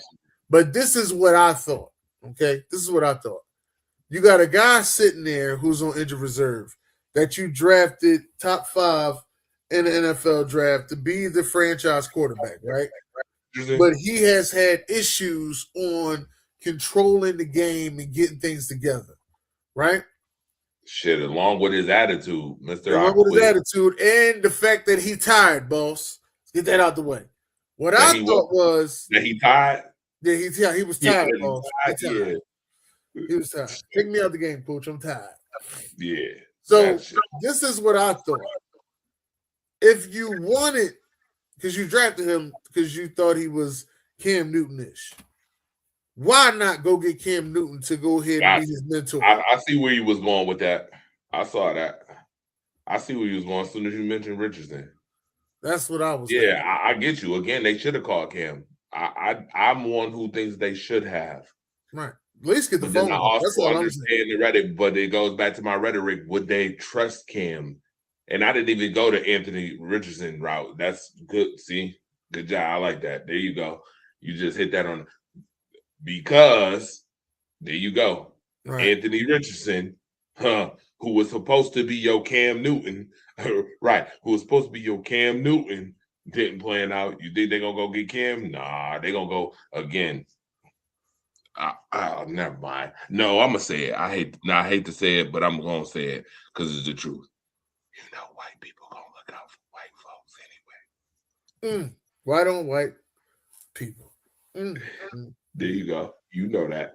So, and it's crazy because even if we had a black owner, I still don't think they'd have called Cam. You don't think so? Nope. I could dig that too. I could see that. You said go that route. LOL. I mean, shit. Let's be clear. I'm being real. It's not about what you know. Sometimes it's about who you know. It's the relationships. You gotta be nice relationships. Yes, that's that shit. That be that shit. It don't matter about sometimes the experience or who's young. I mean, what is Cam 36? Yeah, that pick right there. That right there. I'm gonna go back and watch the game tomorrow. That pick right there by Alford tricked Baker Mayfield. They again, you right. They had been picking on Kobe all night. Alford came right off his man. He gave the look of man, came right off his slot receiver and jumped that route. Because they know that they've been picking on him all night. And Kobe, yeah, he needed to be off the field. He'd got burnt on that route. Mike Evans would have caught that too had he not jumped it. I'm saying Kobe should have been benched at halftime. And there's nothing against you, Kobe. You still gonna get your check, but you are gonna make us lose this game. Right. And you over there with your hands up. No, sir, you need to be getting on the pitch, working on your technique, sir. Mike Evans. That's another thing. People must got a hatred for Rasul Douglas as well. Like, I don't understand it. Everywhere he goes, the ball plays. Who? Rasul Douglas. Yeah, that's the other thing too. I thought Buffalo was dumb for getting rid of him. That's what I'm saying. Like, you need another corner. Why would you get rid of him? I thought that was even my Eagles. I feel the same way about my Eagles. Why did we get rid of him? Y'all had him at one point as well. Rasul was all right with Buffalo. I didn't understand that move. No, I'm talking about Green Bay. Oh yeah, I know. Green Bay was dumb for getting rid of him too. I thought that don't even get me started. Again, Green Bay is a developmental team, though. Right, but Green Bay is a developmental team. They love to develop everybody, and that's what be pissing me off sometimes. I'm like, dude, you had Rasul. Rasul would have probably solidified somewhat that secondary. That's another thing that I'm kind of worried about. I'm worried about in the playoffs is that secondary gonna fall off because that secondary is questionable at times. I'm be honest. I get what they're trying to do with the whole New York Giants shit. They trying to use the pass rush to help they damn corners. Yeah, the front end work for the back end. Yeah, that okay. In the playoffs, that shit don't work. If your front end get tore up on the run game, and then you got to play, and them receivers tearing your corners up. That boy from the U, what U? I don't know what the U he's talking about. Thought Rasul Douglas went to because I'm gonna be honest, you know who was giving them a little bit of trouble in that Bears game? Luther Burton was giving them a little trouble. Hey, that's little Luther right there. He keep balling like that. I'm calling Big Luther. Yeah, he was giving them trouble. Again, and that's why I have my reservations about the Packers. Now, how I feel about the Eagles? I'm just hoping by any means that we win on Sunday. All right.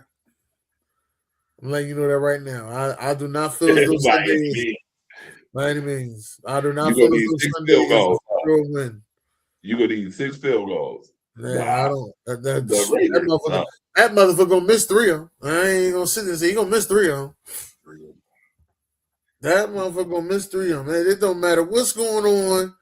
Some crazy shit happened. You be just sitting there like, what the fuck? But the defense has been doing their thing. I got to give them that. I mean, we are going against Kenny Pickett, but still, he might get us. Oof. We're going against look like we're about to be going against a couple of our backup quarterbacks. We'll have Kenny Pickett this Sunday. Next week, we'll have Marcus Mariota, unless they feel as though they want to bring Jaden Daniels out because he'll be fully healthy when it's time to play the Eagles. But he hurt now. Jaden Daniels wouldn't play another snap the rest of the year. Yeah, he wasn't for me, but wasn't for me either.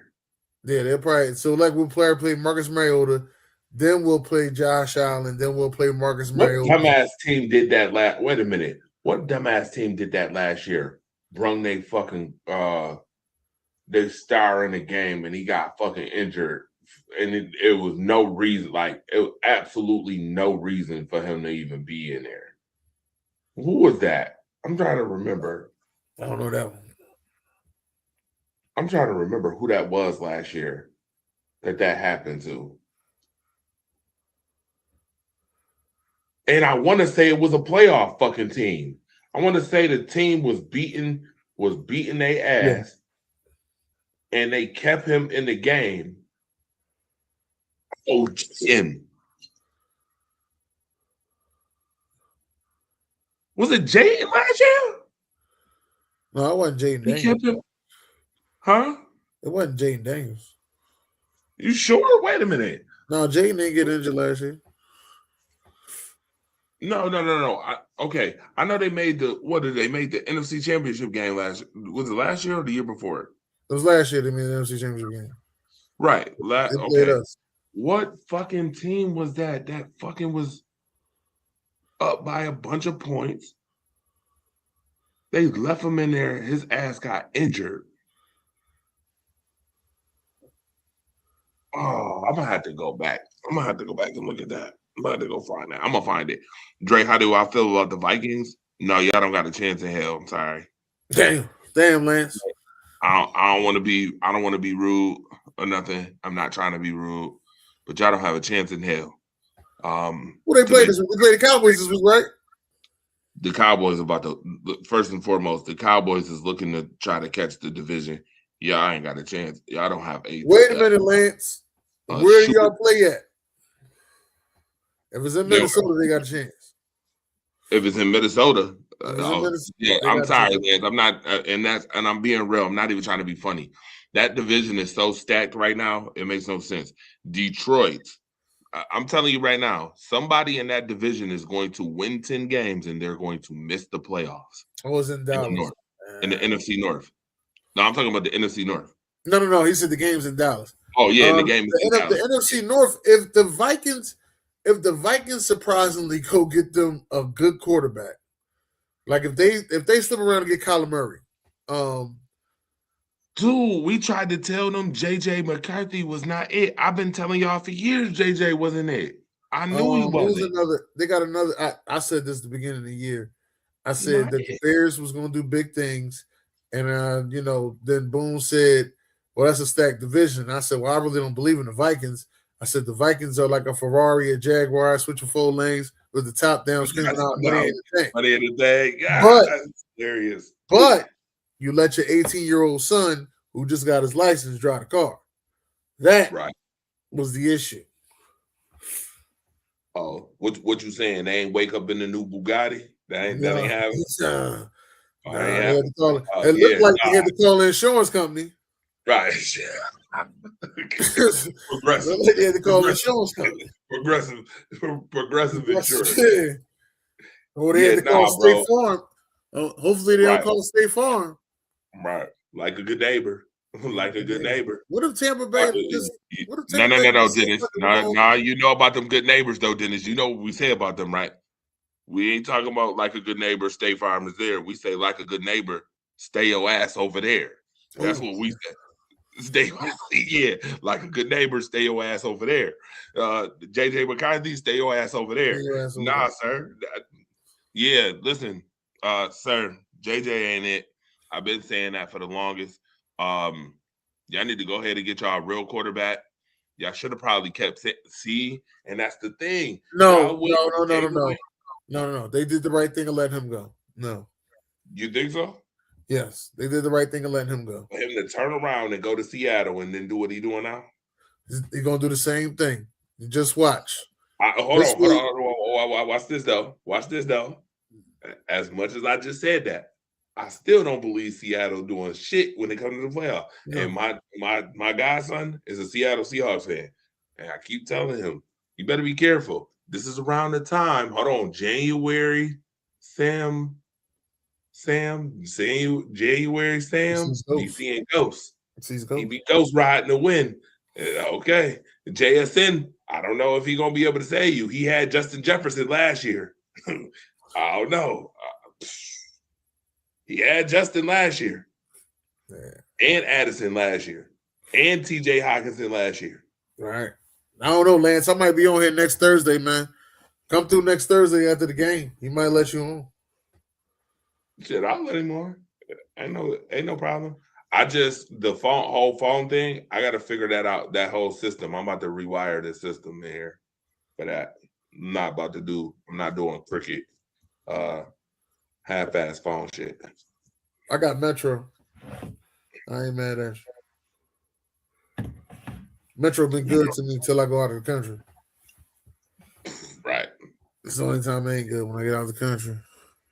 Well, But definitely no. The Vikings ain't got a chance of hell. But he hoping that Dallas sneak into the playoffs. That's why he talking that shit. I mean, Marcus Quinnen Williams was a good pickup though. No, that was a great addition. Absolutely. That was the addition that they needed because they could not get the defensive tackle position right. And now, they thought they got it right with Kenny Clark, and Kenny Clark wasn't it until Quinnen came around. No, I think Kenny Clark was cool, but he wasn't enough to be like he's all it. Like you needed Kenny Clark and Quentin Williams. So now it's kind of like having Kenny Clark and Quentin Williams, kind of like having Pat Williams and what was the other boy name? Kevin Williams. Yeah, Kevin. That's what the Vikings had when they had the Williams. He's going to Williams brothers. Yeah, it's kind of like that situation. And now you got the beef in the middle. Anybody running down your middle no more. Yeah.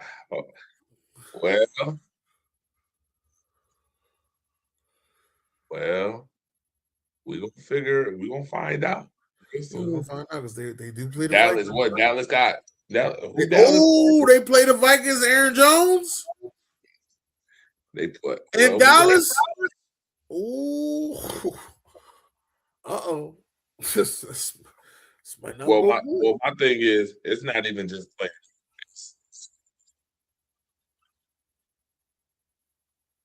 It's who? I ain't hear you say that again. Playing for the rest of the year is what I'm looking at. Dallas is known to lose games like Minnesota. They lost to Arizona this year. They lost to Carolina this year. Carolina's a tough team. Y'all lost Carolina. I know. See, that's another thing. Carolina's a tough team. Let's see. Carolina reminds me. Oh, they played the Chargers. Carolina reminds me of the Miami Heat a couple years ago when they had Jimmy Butler balling. Right? If you play to their pace, they will beat you. You cannot play to their pace. Yeah, the only playoff team that Dallas played, the only playoff team that Dallas played for the rest of the year is the Chargers. And here's the thing: you have to monitor that non-throwing hand and arm of Justin Herbert. You have to monitor that. So, well, it probably be working by the time he played them.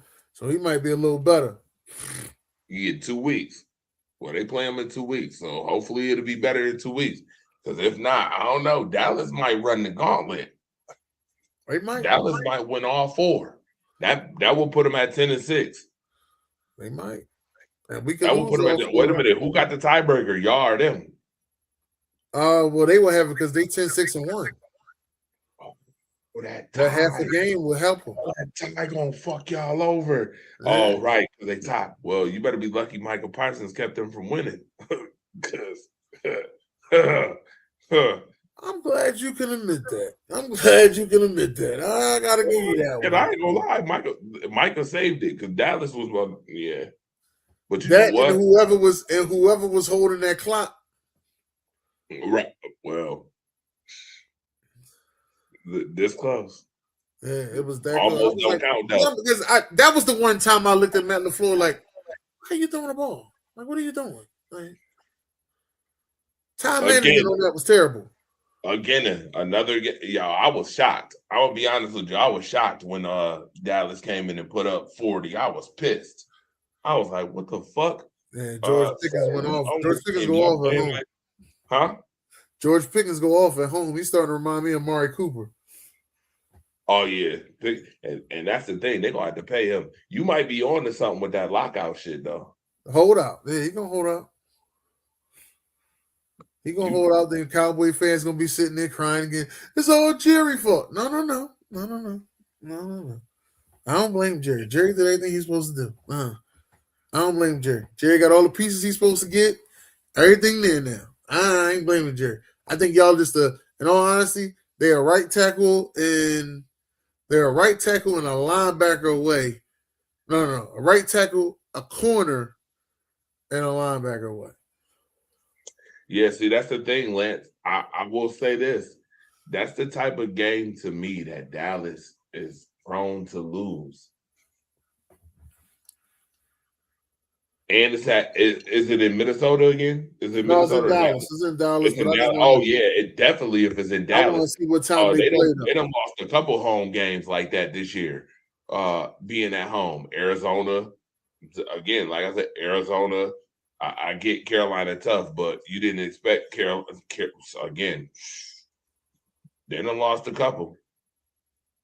Cowboys. Cowboys stay at night.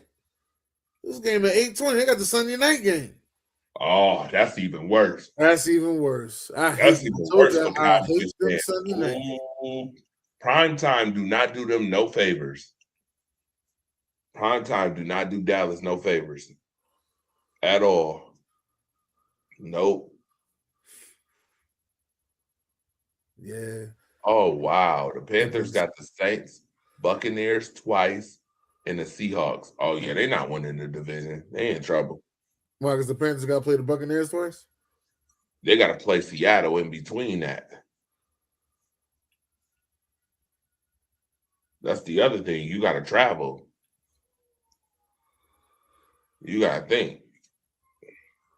You got to play New Orleans. Then you got to play the Buccaneers. The Panthers do, and then you got to travel to Seattle and then travel back home. No, I don't know about that. The Buccaneers' schedule is easier, I think. Actually, I can't stand the Buccaneers. Buck Flair been he was talking so much junk in the beginning of the year. Oh, they're gonna be so much better than the Packers. No, they're not. Shut up. Stop. Please stop. Carolina, hold on. Well, they got the Giants. Yeah. I think the Giants gonna beat the Cowboys the last game of the season. You think so? I think the Giants gonna beat the Cowboys last game of the season. That would be freaking crazy. And I think that's gonna be because we on Hard Knocks, and I think that's gonna be the deciding game to see who gets in. And I think that the Giants is gonna beat the Cowboys the last game of the season. Damn. Tampa Bay has Carolina, Miami. Oh, and Carolina again. Oh no, that's gonna be close. It's gonna come down to them two teams playing each other in the end. It's gonna come down to them two. Whoever win them games, they gotta make sure they beat Miami. Shit, Miami on the roll right now. Right, Miami getting the softer side of their damn schedule. Yeah, but it's crazy because they usually don't win around this time. Right. That's another guy. He could be fired, and the whole Florida could be fired. Shit, or not Jacksonville. You know not what? Jacksonville, but here's another thing, and that's why Sean McDermott and them, if they fucking lose to the Patriots and they end up on the road, I'm gonna blame that shit on the fact that you let a team who did not have Tyreek Hill and was shorthanded bust your ass. Miami bust Buffalo ass this year in Miami. That was absolutely pitiful. Pitiful. HA had 220 fucking yards. Dude, you need your ass whooped. Sean McDermott need his ass whooped. I'm not even playing. I'm telling you. They happy right now because the Bills done won 3 in a row. I just got a stupid suspicion. You already know how it go. As soon as you think, the minute you go to get him, that's when you get that surprise, get caught. Ever since Houston, that Houston ass whooping, and that should have, ever since. Oh, yeah, they beat such and such. They beat Pittsburgh. They beat Cincinnati. They beat. Okay, keep it up. They got to beat the Patriots, though. Huh? They got to beat the Patriots.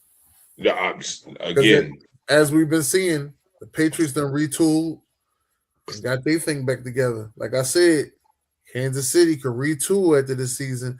It's a loser season. That means they're gonna get a top 15 pick. Oh my god. Just think the guy that you let off. Just think the guy you let off has the opportunity to knock you off your crown this week. Stephon Diggs, you let him out the door, and now he got the opportunity to put you off your high horse. I tell you what, I didn't make my Bills pick this week. I think I might just make it right now. I just got a sneaky suspicion. Vrabel and them, the way they going about this. Did you hear him in the press conference? No, I ain't in the press conference. I ain't been hearing no press conferences. They asked him how he feel about people putting him as a 1.5 point underdog this week at home against the Bills. He said, "What people?" He was like, "The odds makers." He said, "Them ain't people." He said, "Them ain't people." He said, "We ain't worried about none of that shit." He said, "We don't care about that shit at all, in the least." And when you get your coach and that type of mentality, you over here feeding them fuel. I don't like the optics this week. I got a feeling. I just got a bad feeling. Buffalo about to get their ass toe up from the flow up. Again, Vrabel plays them very well, by the way. Even in Tennessee, Vrabel was playing Buffalo very well. You don't forget. I remember. I don't like that. I'm gonna just tell you, I don't like the optics. That's all I'm gonna tell you. I do not like the optics. They in trouble. If they play that rush 4, spy Josh, sticky man coverage, it may be a long day for them. James Cook better touch the ball at least 25 times. Minimum 25. Well, that's all I got to be able to get that offense going somehow. And New England is very stingy. Got to be able to get that offense going somehow. James Cook gonna have to have 100 yards minimum if they even got a chance. I don't like it. I'm just gonna tell you, I don't like the optics. I don't. Well, Patriots 23, Bills 17. There you go. I just made my prediction, and I just said the Patriots gonna beat them. They think you're a Bills hater anyway. But who is? They think you're a Bills hater. Bills fan. It's funny. Wait a minute. Yo, that is funny. The narrative has totally changed, I see. I just keep it modest. I'm trying to tell you. I've been trying to tell you this for the longest. Don't get it confused. Not get it confused. They be pissing me off. I'm sorry. I'm getting pissed. Because I think it's you still working the stadium?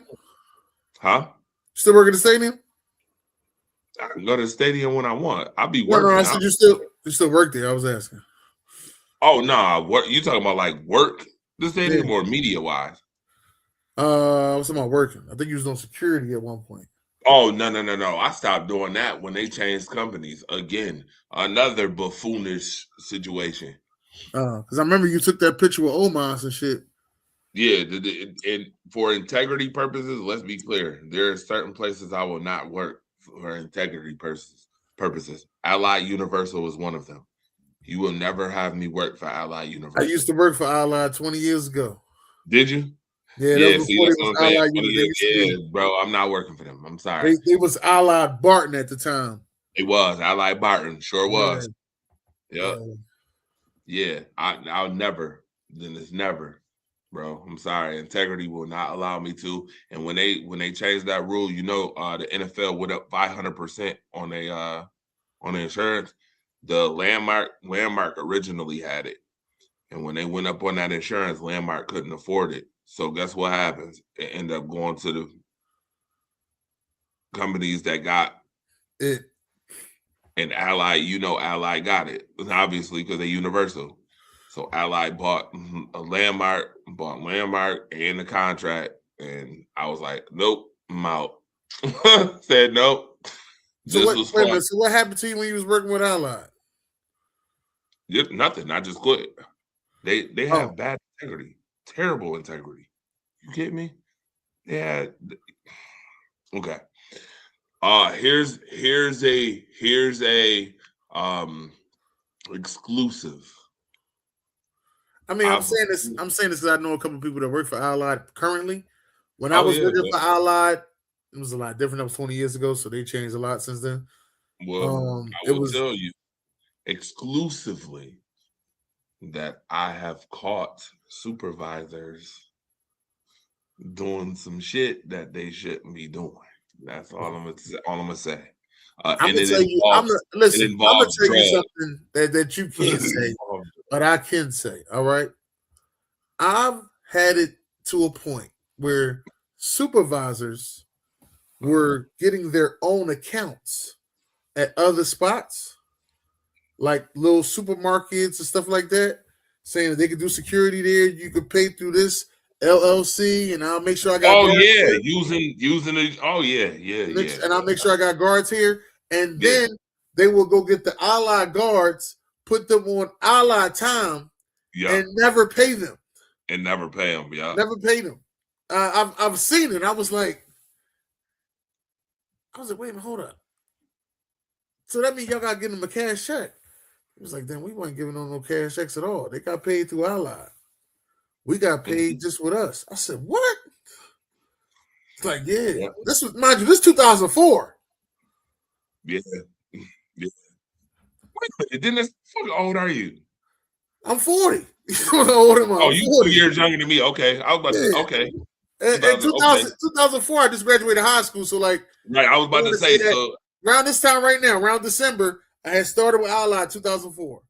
Yeah, I started by February, I knew that whole system that they was doing, where they was getting those little side jobs. They was doing clubs, they was bouncing, it was all types of stuff. They was not paying nobody. And I think that was their downfall. If they would have just paid people, they'd have kept people would have been quiet about it. Yeah, they've been doing that. That's crazy. So they was doing that in Philly too then. That's wild. Yeah. And mind you, that's like I said, that's 2004. Matter of fact, one of the supervisors got fired. He got fired and he came by and he told me the story. So he come by, he talked me and him talking for like 2 hours. You know what I mean? Then he left, he drove off.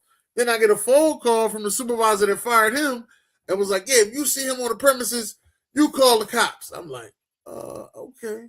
That motherfucker was just here for like 2 hours. We was just rapping. Like, I ain't calling no police. Okay. I'm just letting you know, like that, and mind you, that was Allied. There's other security jobs that I seen doing the same stuff. So I ain't even gonna sit there and make it seem like it was just they not the only ones, but I will tell you, I can't work for them. Nah, the integrity wise, I can't. And that's not the only thing too. Y'all got to securitize out there? Yep. Yeah. Now I heard bad things about them. Can't work for them. Y'all got a Metro One? I don't even take them serious. Who? Metro One. Nah, nope. They got most of the Amazon buildings. I work for them now. Oh, do you? Yeah, I work for Metro One now. I'm working Amazon. That's what's up. So you doing security? I do security and I do still work at the school. Oh, that's what's up. Good shit. There you go. I've been doing security, like I said, as you seen, for like 20 years. But yeah, when I was with Allied. So you're a 20-year guy like me, 20 plus years. That's what's up. In that 20 years, it wasn't just security, but it was all different types of security. No, but you done had your security. You done had it for 20 plus years though. Yeah, out of high school. Good shit. Right out of high school. That, and I was in the kitchen for 20 years, right out of high school. They upped the joint, and then Allied, what did they on people? And it was like, yep, increase the pay. Yeah, that's part of the game. They was letting me look, so they was letting me do both while I was supervising. It let me cover the game too while I was supervising. It's not that hard to supervise and cover at the same time, to be honest. But they was allowing me to do all that at the time. And I was like, yeah, and I'm getting paid to cover because you don't get paid to cover. No. Right. Media, you do not get paid. I know that. Unless you writing articles. No, I write articles. And you still don't get paid. You don't get paid from the newspaper to write articles? No. Well, the Philadelphia Daily News, you get paid. I know that. Oh, see, that's what's up. See, I need to go somewhere. Well, I love Challenger News, so I ain't gonna even like. I would always write for Challenger News, but still, like, no, it's because they don't want to pay the sponsorship.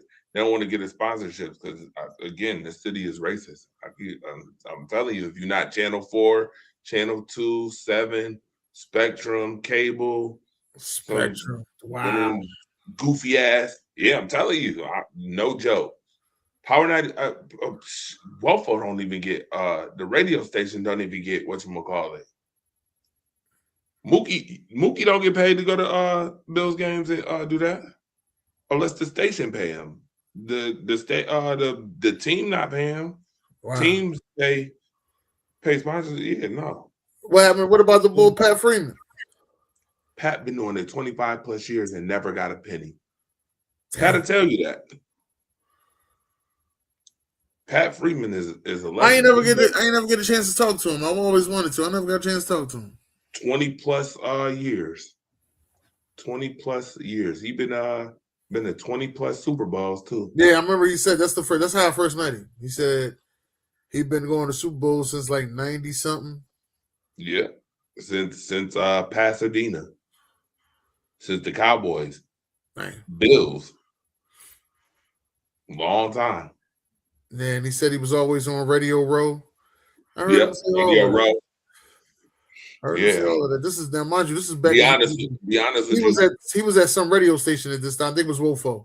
Don't get me the lying though. No, it was Wofo. Yeah, this is when I first seen him talking. He was at the radio station and they were showing him and everything. He was telling the stories about how different it is now. This is before the pandemic.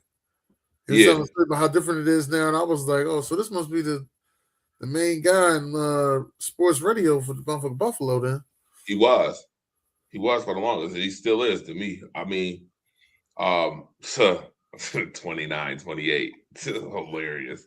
This shit is hilarious. No, what was hilarious? Look I ain't want to say this like this, but when the Falcons had a 3rd and 28, I fucking fell on the floor laughing. I couldn't stop laughing. I said they got 3rd and 28. Oh yeah, yes. And then they got the 4th and 14, and then they got the first down. I said, yo, that's crazy. Yeah. Again. Then whatchamacallit came in. That's when me and Mookie and them started doing the shows there. And then the other guy got canned, unfortunately. And then it was just me and Mookie, and then Mookie we've been doing it ever since. But yeah, they don't pay shit here. Shit is whack, bro. I ain't gonna hold you. Motherfuckers is corny. I just don't. You probably got. I don't get it. I don't get it. Motherfuckers, listen. Motherfuckers have been doing this for years. Multiple sports too, not just football. Not just football. All I could cover is football and basketball. I couldn't. I got the gauntlet. I feel like I got both in both Thanos gloves. I got. Do you know how many credentials? No, I know you got the credentials to go ahead and be at the everything. I see you at the hockey game all the time. Hockey, lacrosse, college football, college basketball, baseball, NFL, ABA, WNBA. You know, I had to join for the New York Liberty this year too. Oh, nice. How many games you went to? Motherfucker, ain't going to no goddamn game. You think I'm going to the city? Dude, my schedule is too crazy. They do them shits through Zoom, Dennis. You think they doing? Nah, hell nah. They do it right through. How you get the credential and you ain't never go to a game? What the hell? They just game? You ain't got to go to the game. You don't got to go to the game. Majority of them, I'm gonna be honest with you, Dennis. Majority of them don't even have enough space for you to go to those games. There's games that they'll literally send you the email and say, we don't have the capacity for such and such to come to the game, but we'll give you the Zoom link for the press conferences. You don't gotta go to games for that. Mm-hmm. Sharon will tell you that. I showed Sharon that. Sharon was like, oh shit. Yeah. You gotta go to them games. You think I'm about to go 8 hours to the city, to Barclays Center, to cover WNBA game, and you not paying me? I thought you go down there once. I thought you go down there once a month because they play on Friday. You'll stay the weekend and go back. Fuck that. You gotta pay me for that. Hell no, I'm not about to be in the city. City is too expensive, first and foremost. And I make good money. I ain't gonna hold you. But I'm still not doing that. I'm not doing that. I'm not doing that. Listen, sir, when Pittsburgh trip coming up, right? You know about that. Who? No. I don't think we got no more. The Pittsburgh game, yeah. Pittsburgh draft. Yeah, we supposed to be going. Yeah, everybody going. Yeah, I should be there. Yeah, I'm definitely trying to use my credentials to get on Radio Row. Just so we can get up, because I'm gonna be honest with you. I think it would be great if we got up on Radio Row. Yeah, that'd be nice. I got a couple questions to ask, but I ain't gonna ask nothing too crazy. That would be nice. That's why I'm trying to see about that now. I wanted to go to the Senior Bowl, but I may be going to the Telefimo Lopez fight. Telefimo Lopez fight Shakur Stevenson. That boxing shit is off the chain. I'm waiting for the next big one. Yeah. I actually be talking to a couple of people who actually officiate the amateur boxing shit. Yeah, I ain't been in no amateur fights, but I've been to a bunch of major fights. I've been to the last 6 Boots Ennis fights. Yeah, was it 6 of them? I think it was 6. Yeah, 5. I'm gonna say 5. Last 5. Yeah, last 5 Boots Ennis fights. I went to one Danny Garcia fight in New York City, down at the Barclays Center. That's what turned me on to go into boxing events after that. I wanted to go to a bunch of them after that. I did not know it'd be that many women at boxing events. Shit. Yeah. I had no idea. Shit, I figured that much. Not like that. There's more women in there, half dressed, than you would see in the club. That's what I'm gonna say. I had my dad with me. I got my dad with me all the time. Most of the time, it's me, my dad, my sister, and you know what I mean, her girlfriend, her homie. You know what I mean? And we all be there. And my dad was like, "This is like a strip club. Look at all these hookers here." That's what my pop be saying. We gonna have a good ass time. But in New York, I know they're gonna be even crazier. Because we was in Atlantic City and then in Philly, and it was just like that. I know they're gonna be crazy in New York. I ain't hear you. You gotta say it again. Your volume be going in and out. I'm telling you, I'm about to rewire all the shit. I said, yeah, the city don't got no filter. No. I had to buy me definitely ain't got no I know filter. how you feel about rewiring because I had to buy me a new laptop. I had to buy a new one. I ain't spent a lot of money on it. I only spent like $220 on it. Got it from Best Buy. See, these damn laptops nowadays, you got to buy like the 16 gig. This one is a 16. This is 8 gig. 8 and 8. The other one I had was a 4. I had an 8. This is an 8 and a 16. 8 gigs of RAM, 16 gigs gigabytes. Right. That's what this one is. Now the other one that I wanted to buy, that one was I think 32 gigs of RAM, and I think it was 160 gigabytes. That's the one I wanted to buy. Yeah, and I think I'm about to get another whatchamacallit too. I'm about to get another laptop. because I want good time to get them now. I want to have one specifically for fucking DJing alone, just DJing. Yeah. So then all you gotta do is bring your like the rest of them dudes do. They memory card. They be having just a memory card in their pocket, and they go DJ with other DJs, and they just put their card in to somebody else's laptop, and they just start DJing from there. Or they got that mix board. I seen one boy, he just had a mix board with him and a laptop. He had the mix board in his hand, a laptop in his book bag. That's all he had. Yeah, I got a. You talking about like a DJ controller? Yeah, the mix. You know the two. Yeah, I got one right there. It's right there. Yeah, the mix. That's what he had. I think June got a bunch of shit. Speakers, mix board. He got a bunch of shit. Now that's what I need to go get next. Is some speakers, but yeah, because everywhere you go ain't got no sounds. For sure, definitely. And I be going to this one place because they be giving me a good deal. That's what's up. And I know I'll rent them shits out for the day. I actually got a joint Sunday coming up for the Sickle Cell. By the way, shout out to the Sickle Cell Association. We'll see y'all Sunday for sure. We're gonna have a good time on Sunday. All right, my G. I'm gonna let you ride. I gotta go to work in 4 hours. Damn. Yeah, I know the feeling. I'm probably gonna get a haircut in about 6 hours. So I know the feeling. I definitely know the feeling. Yeah, you be easy. Enjoy yourself. I'll probably be here with you next Thursday. I'll probably be here with you next Thursday. You should. All right. I'll probably be here. All right. Let's do it. Yes, sir.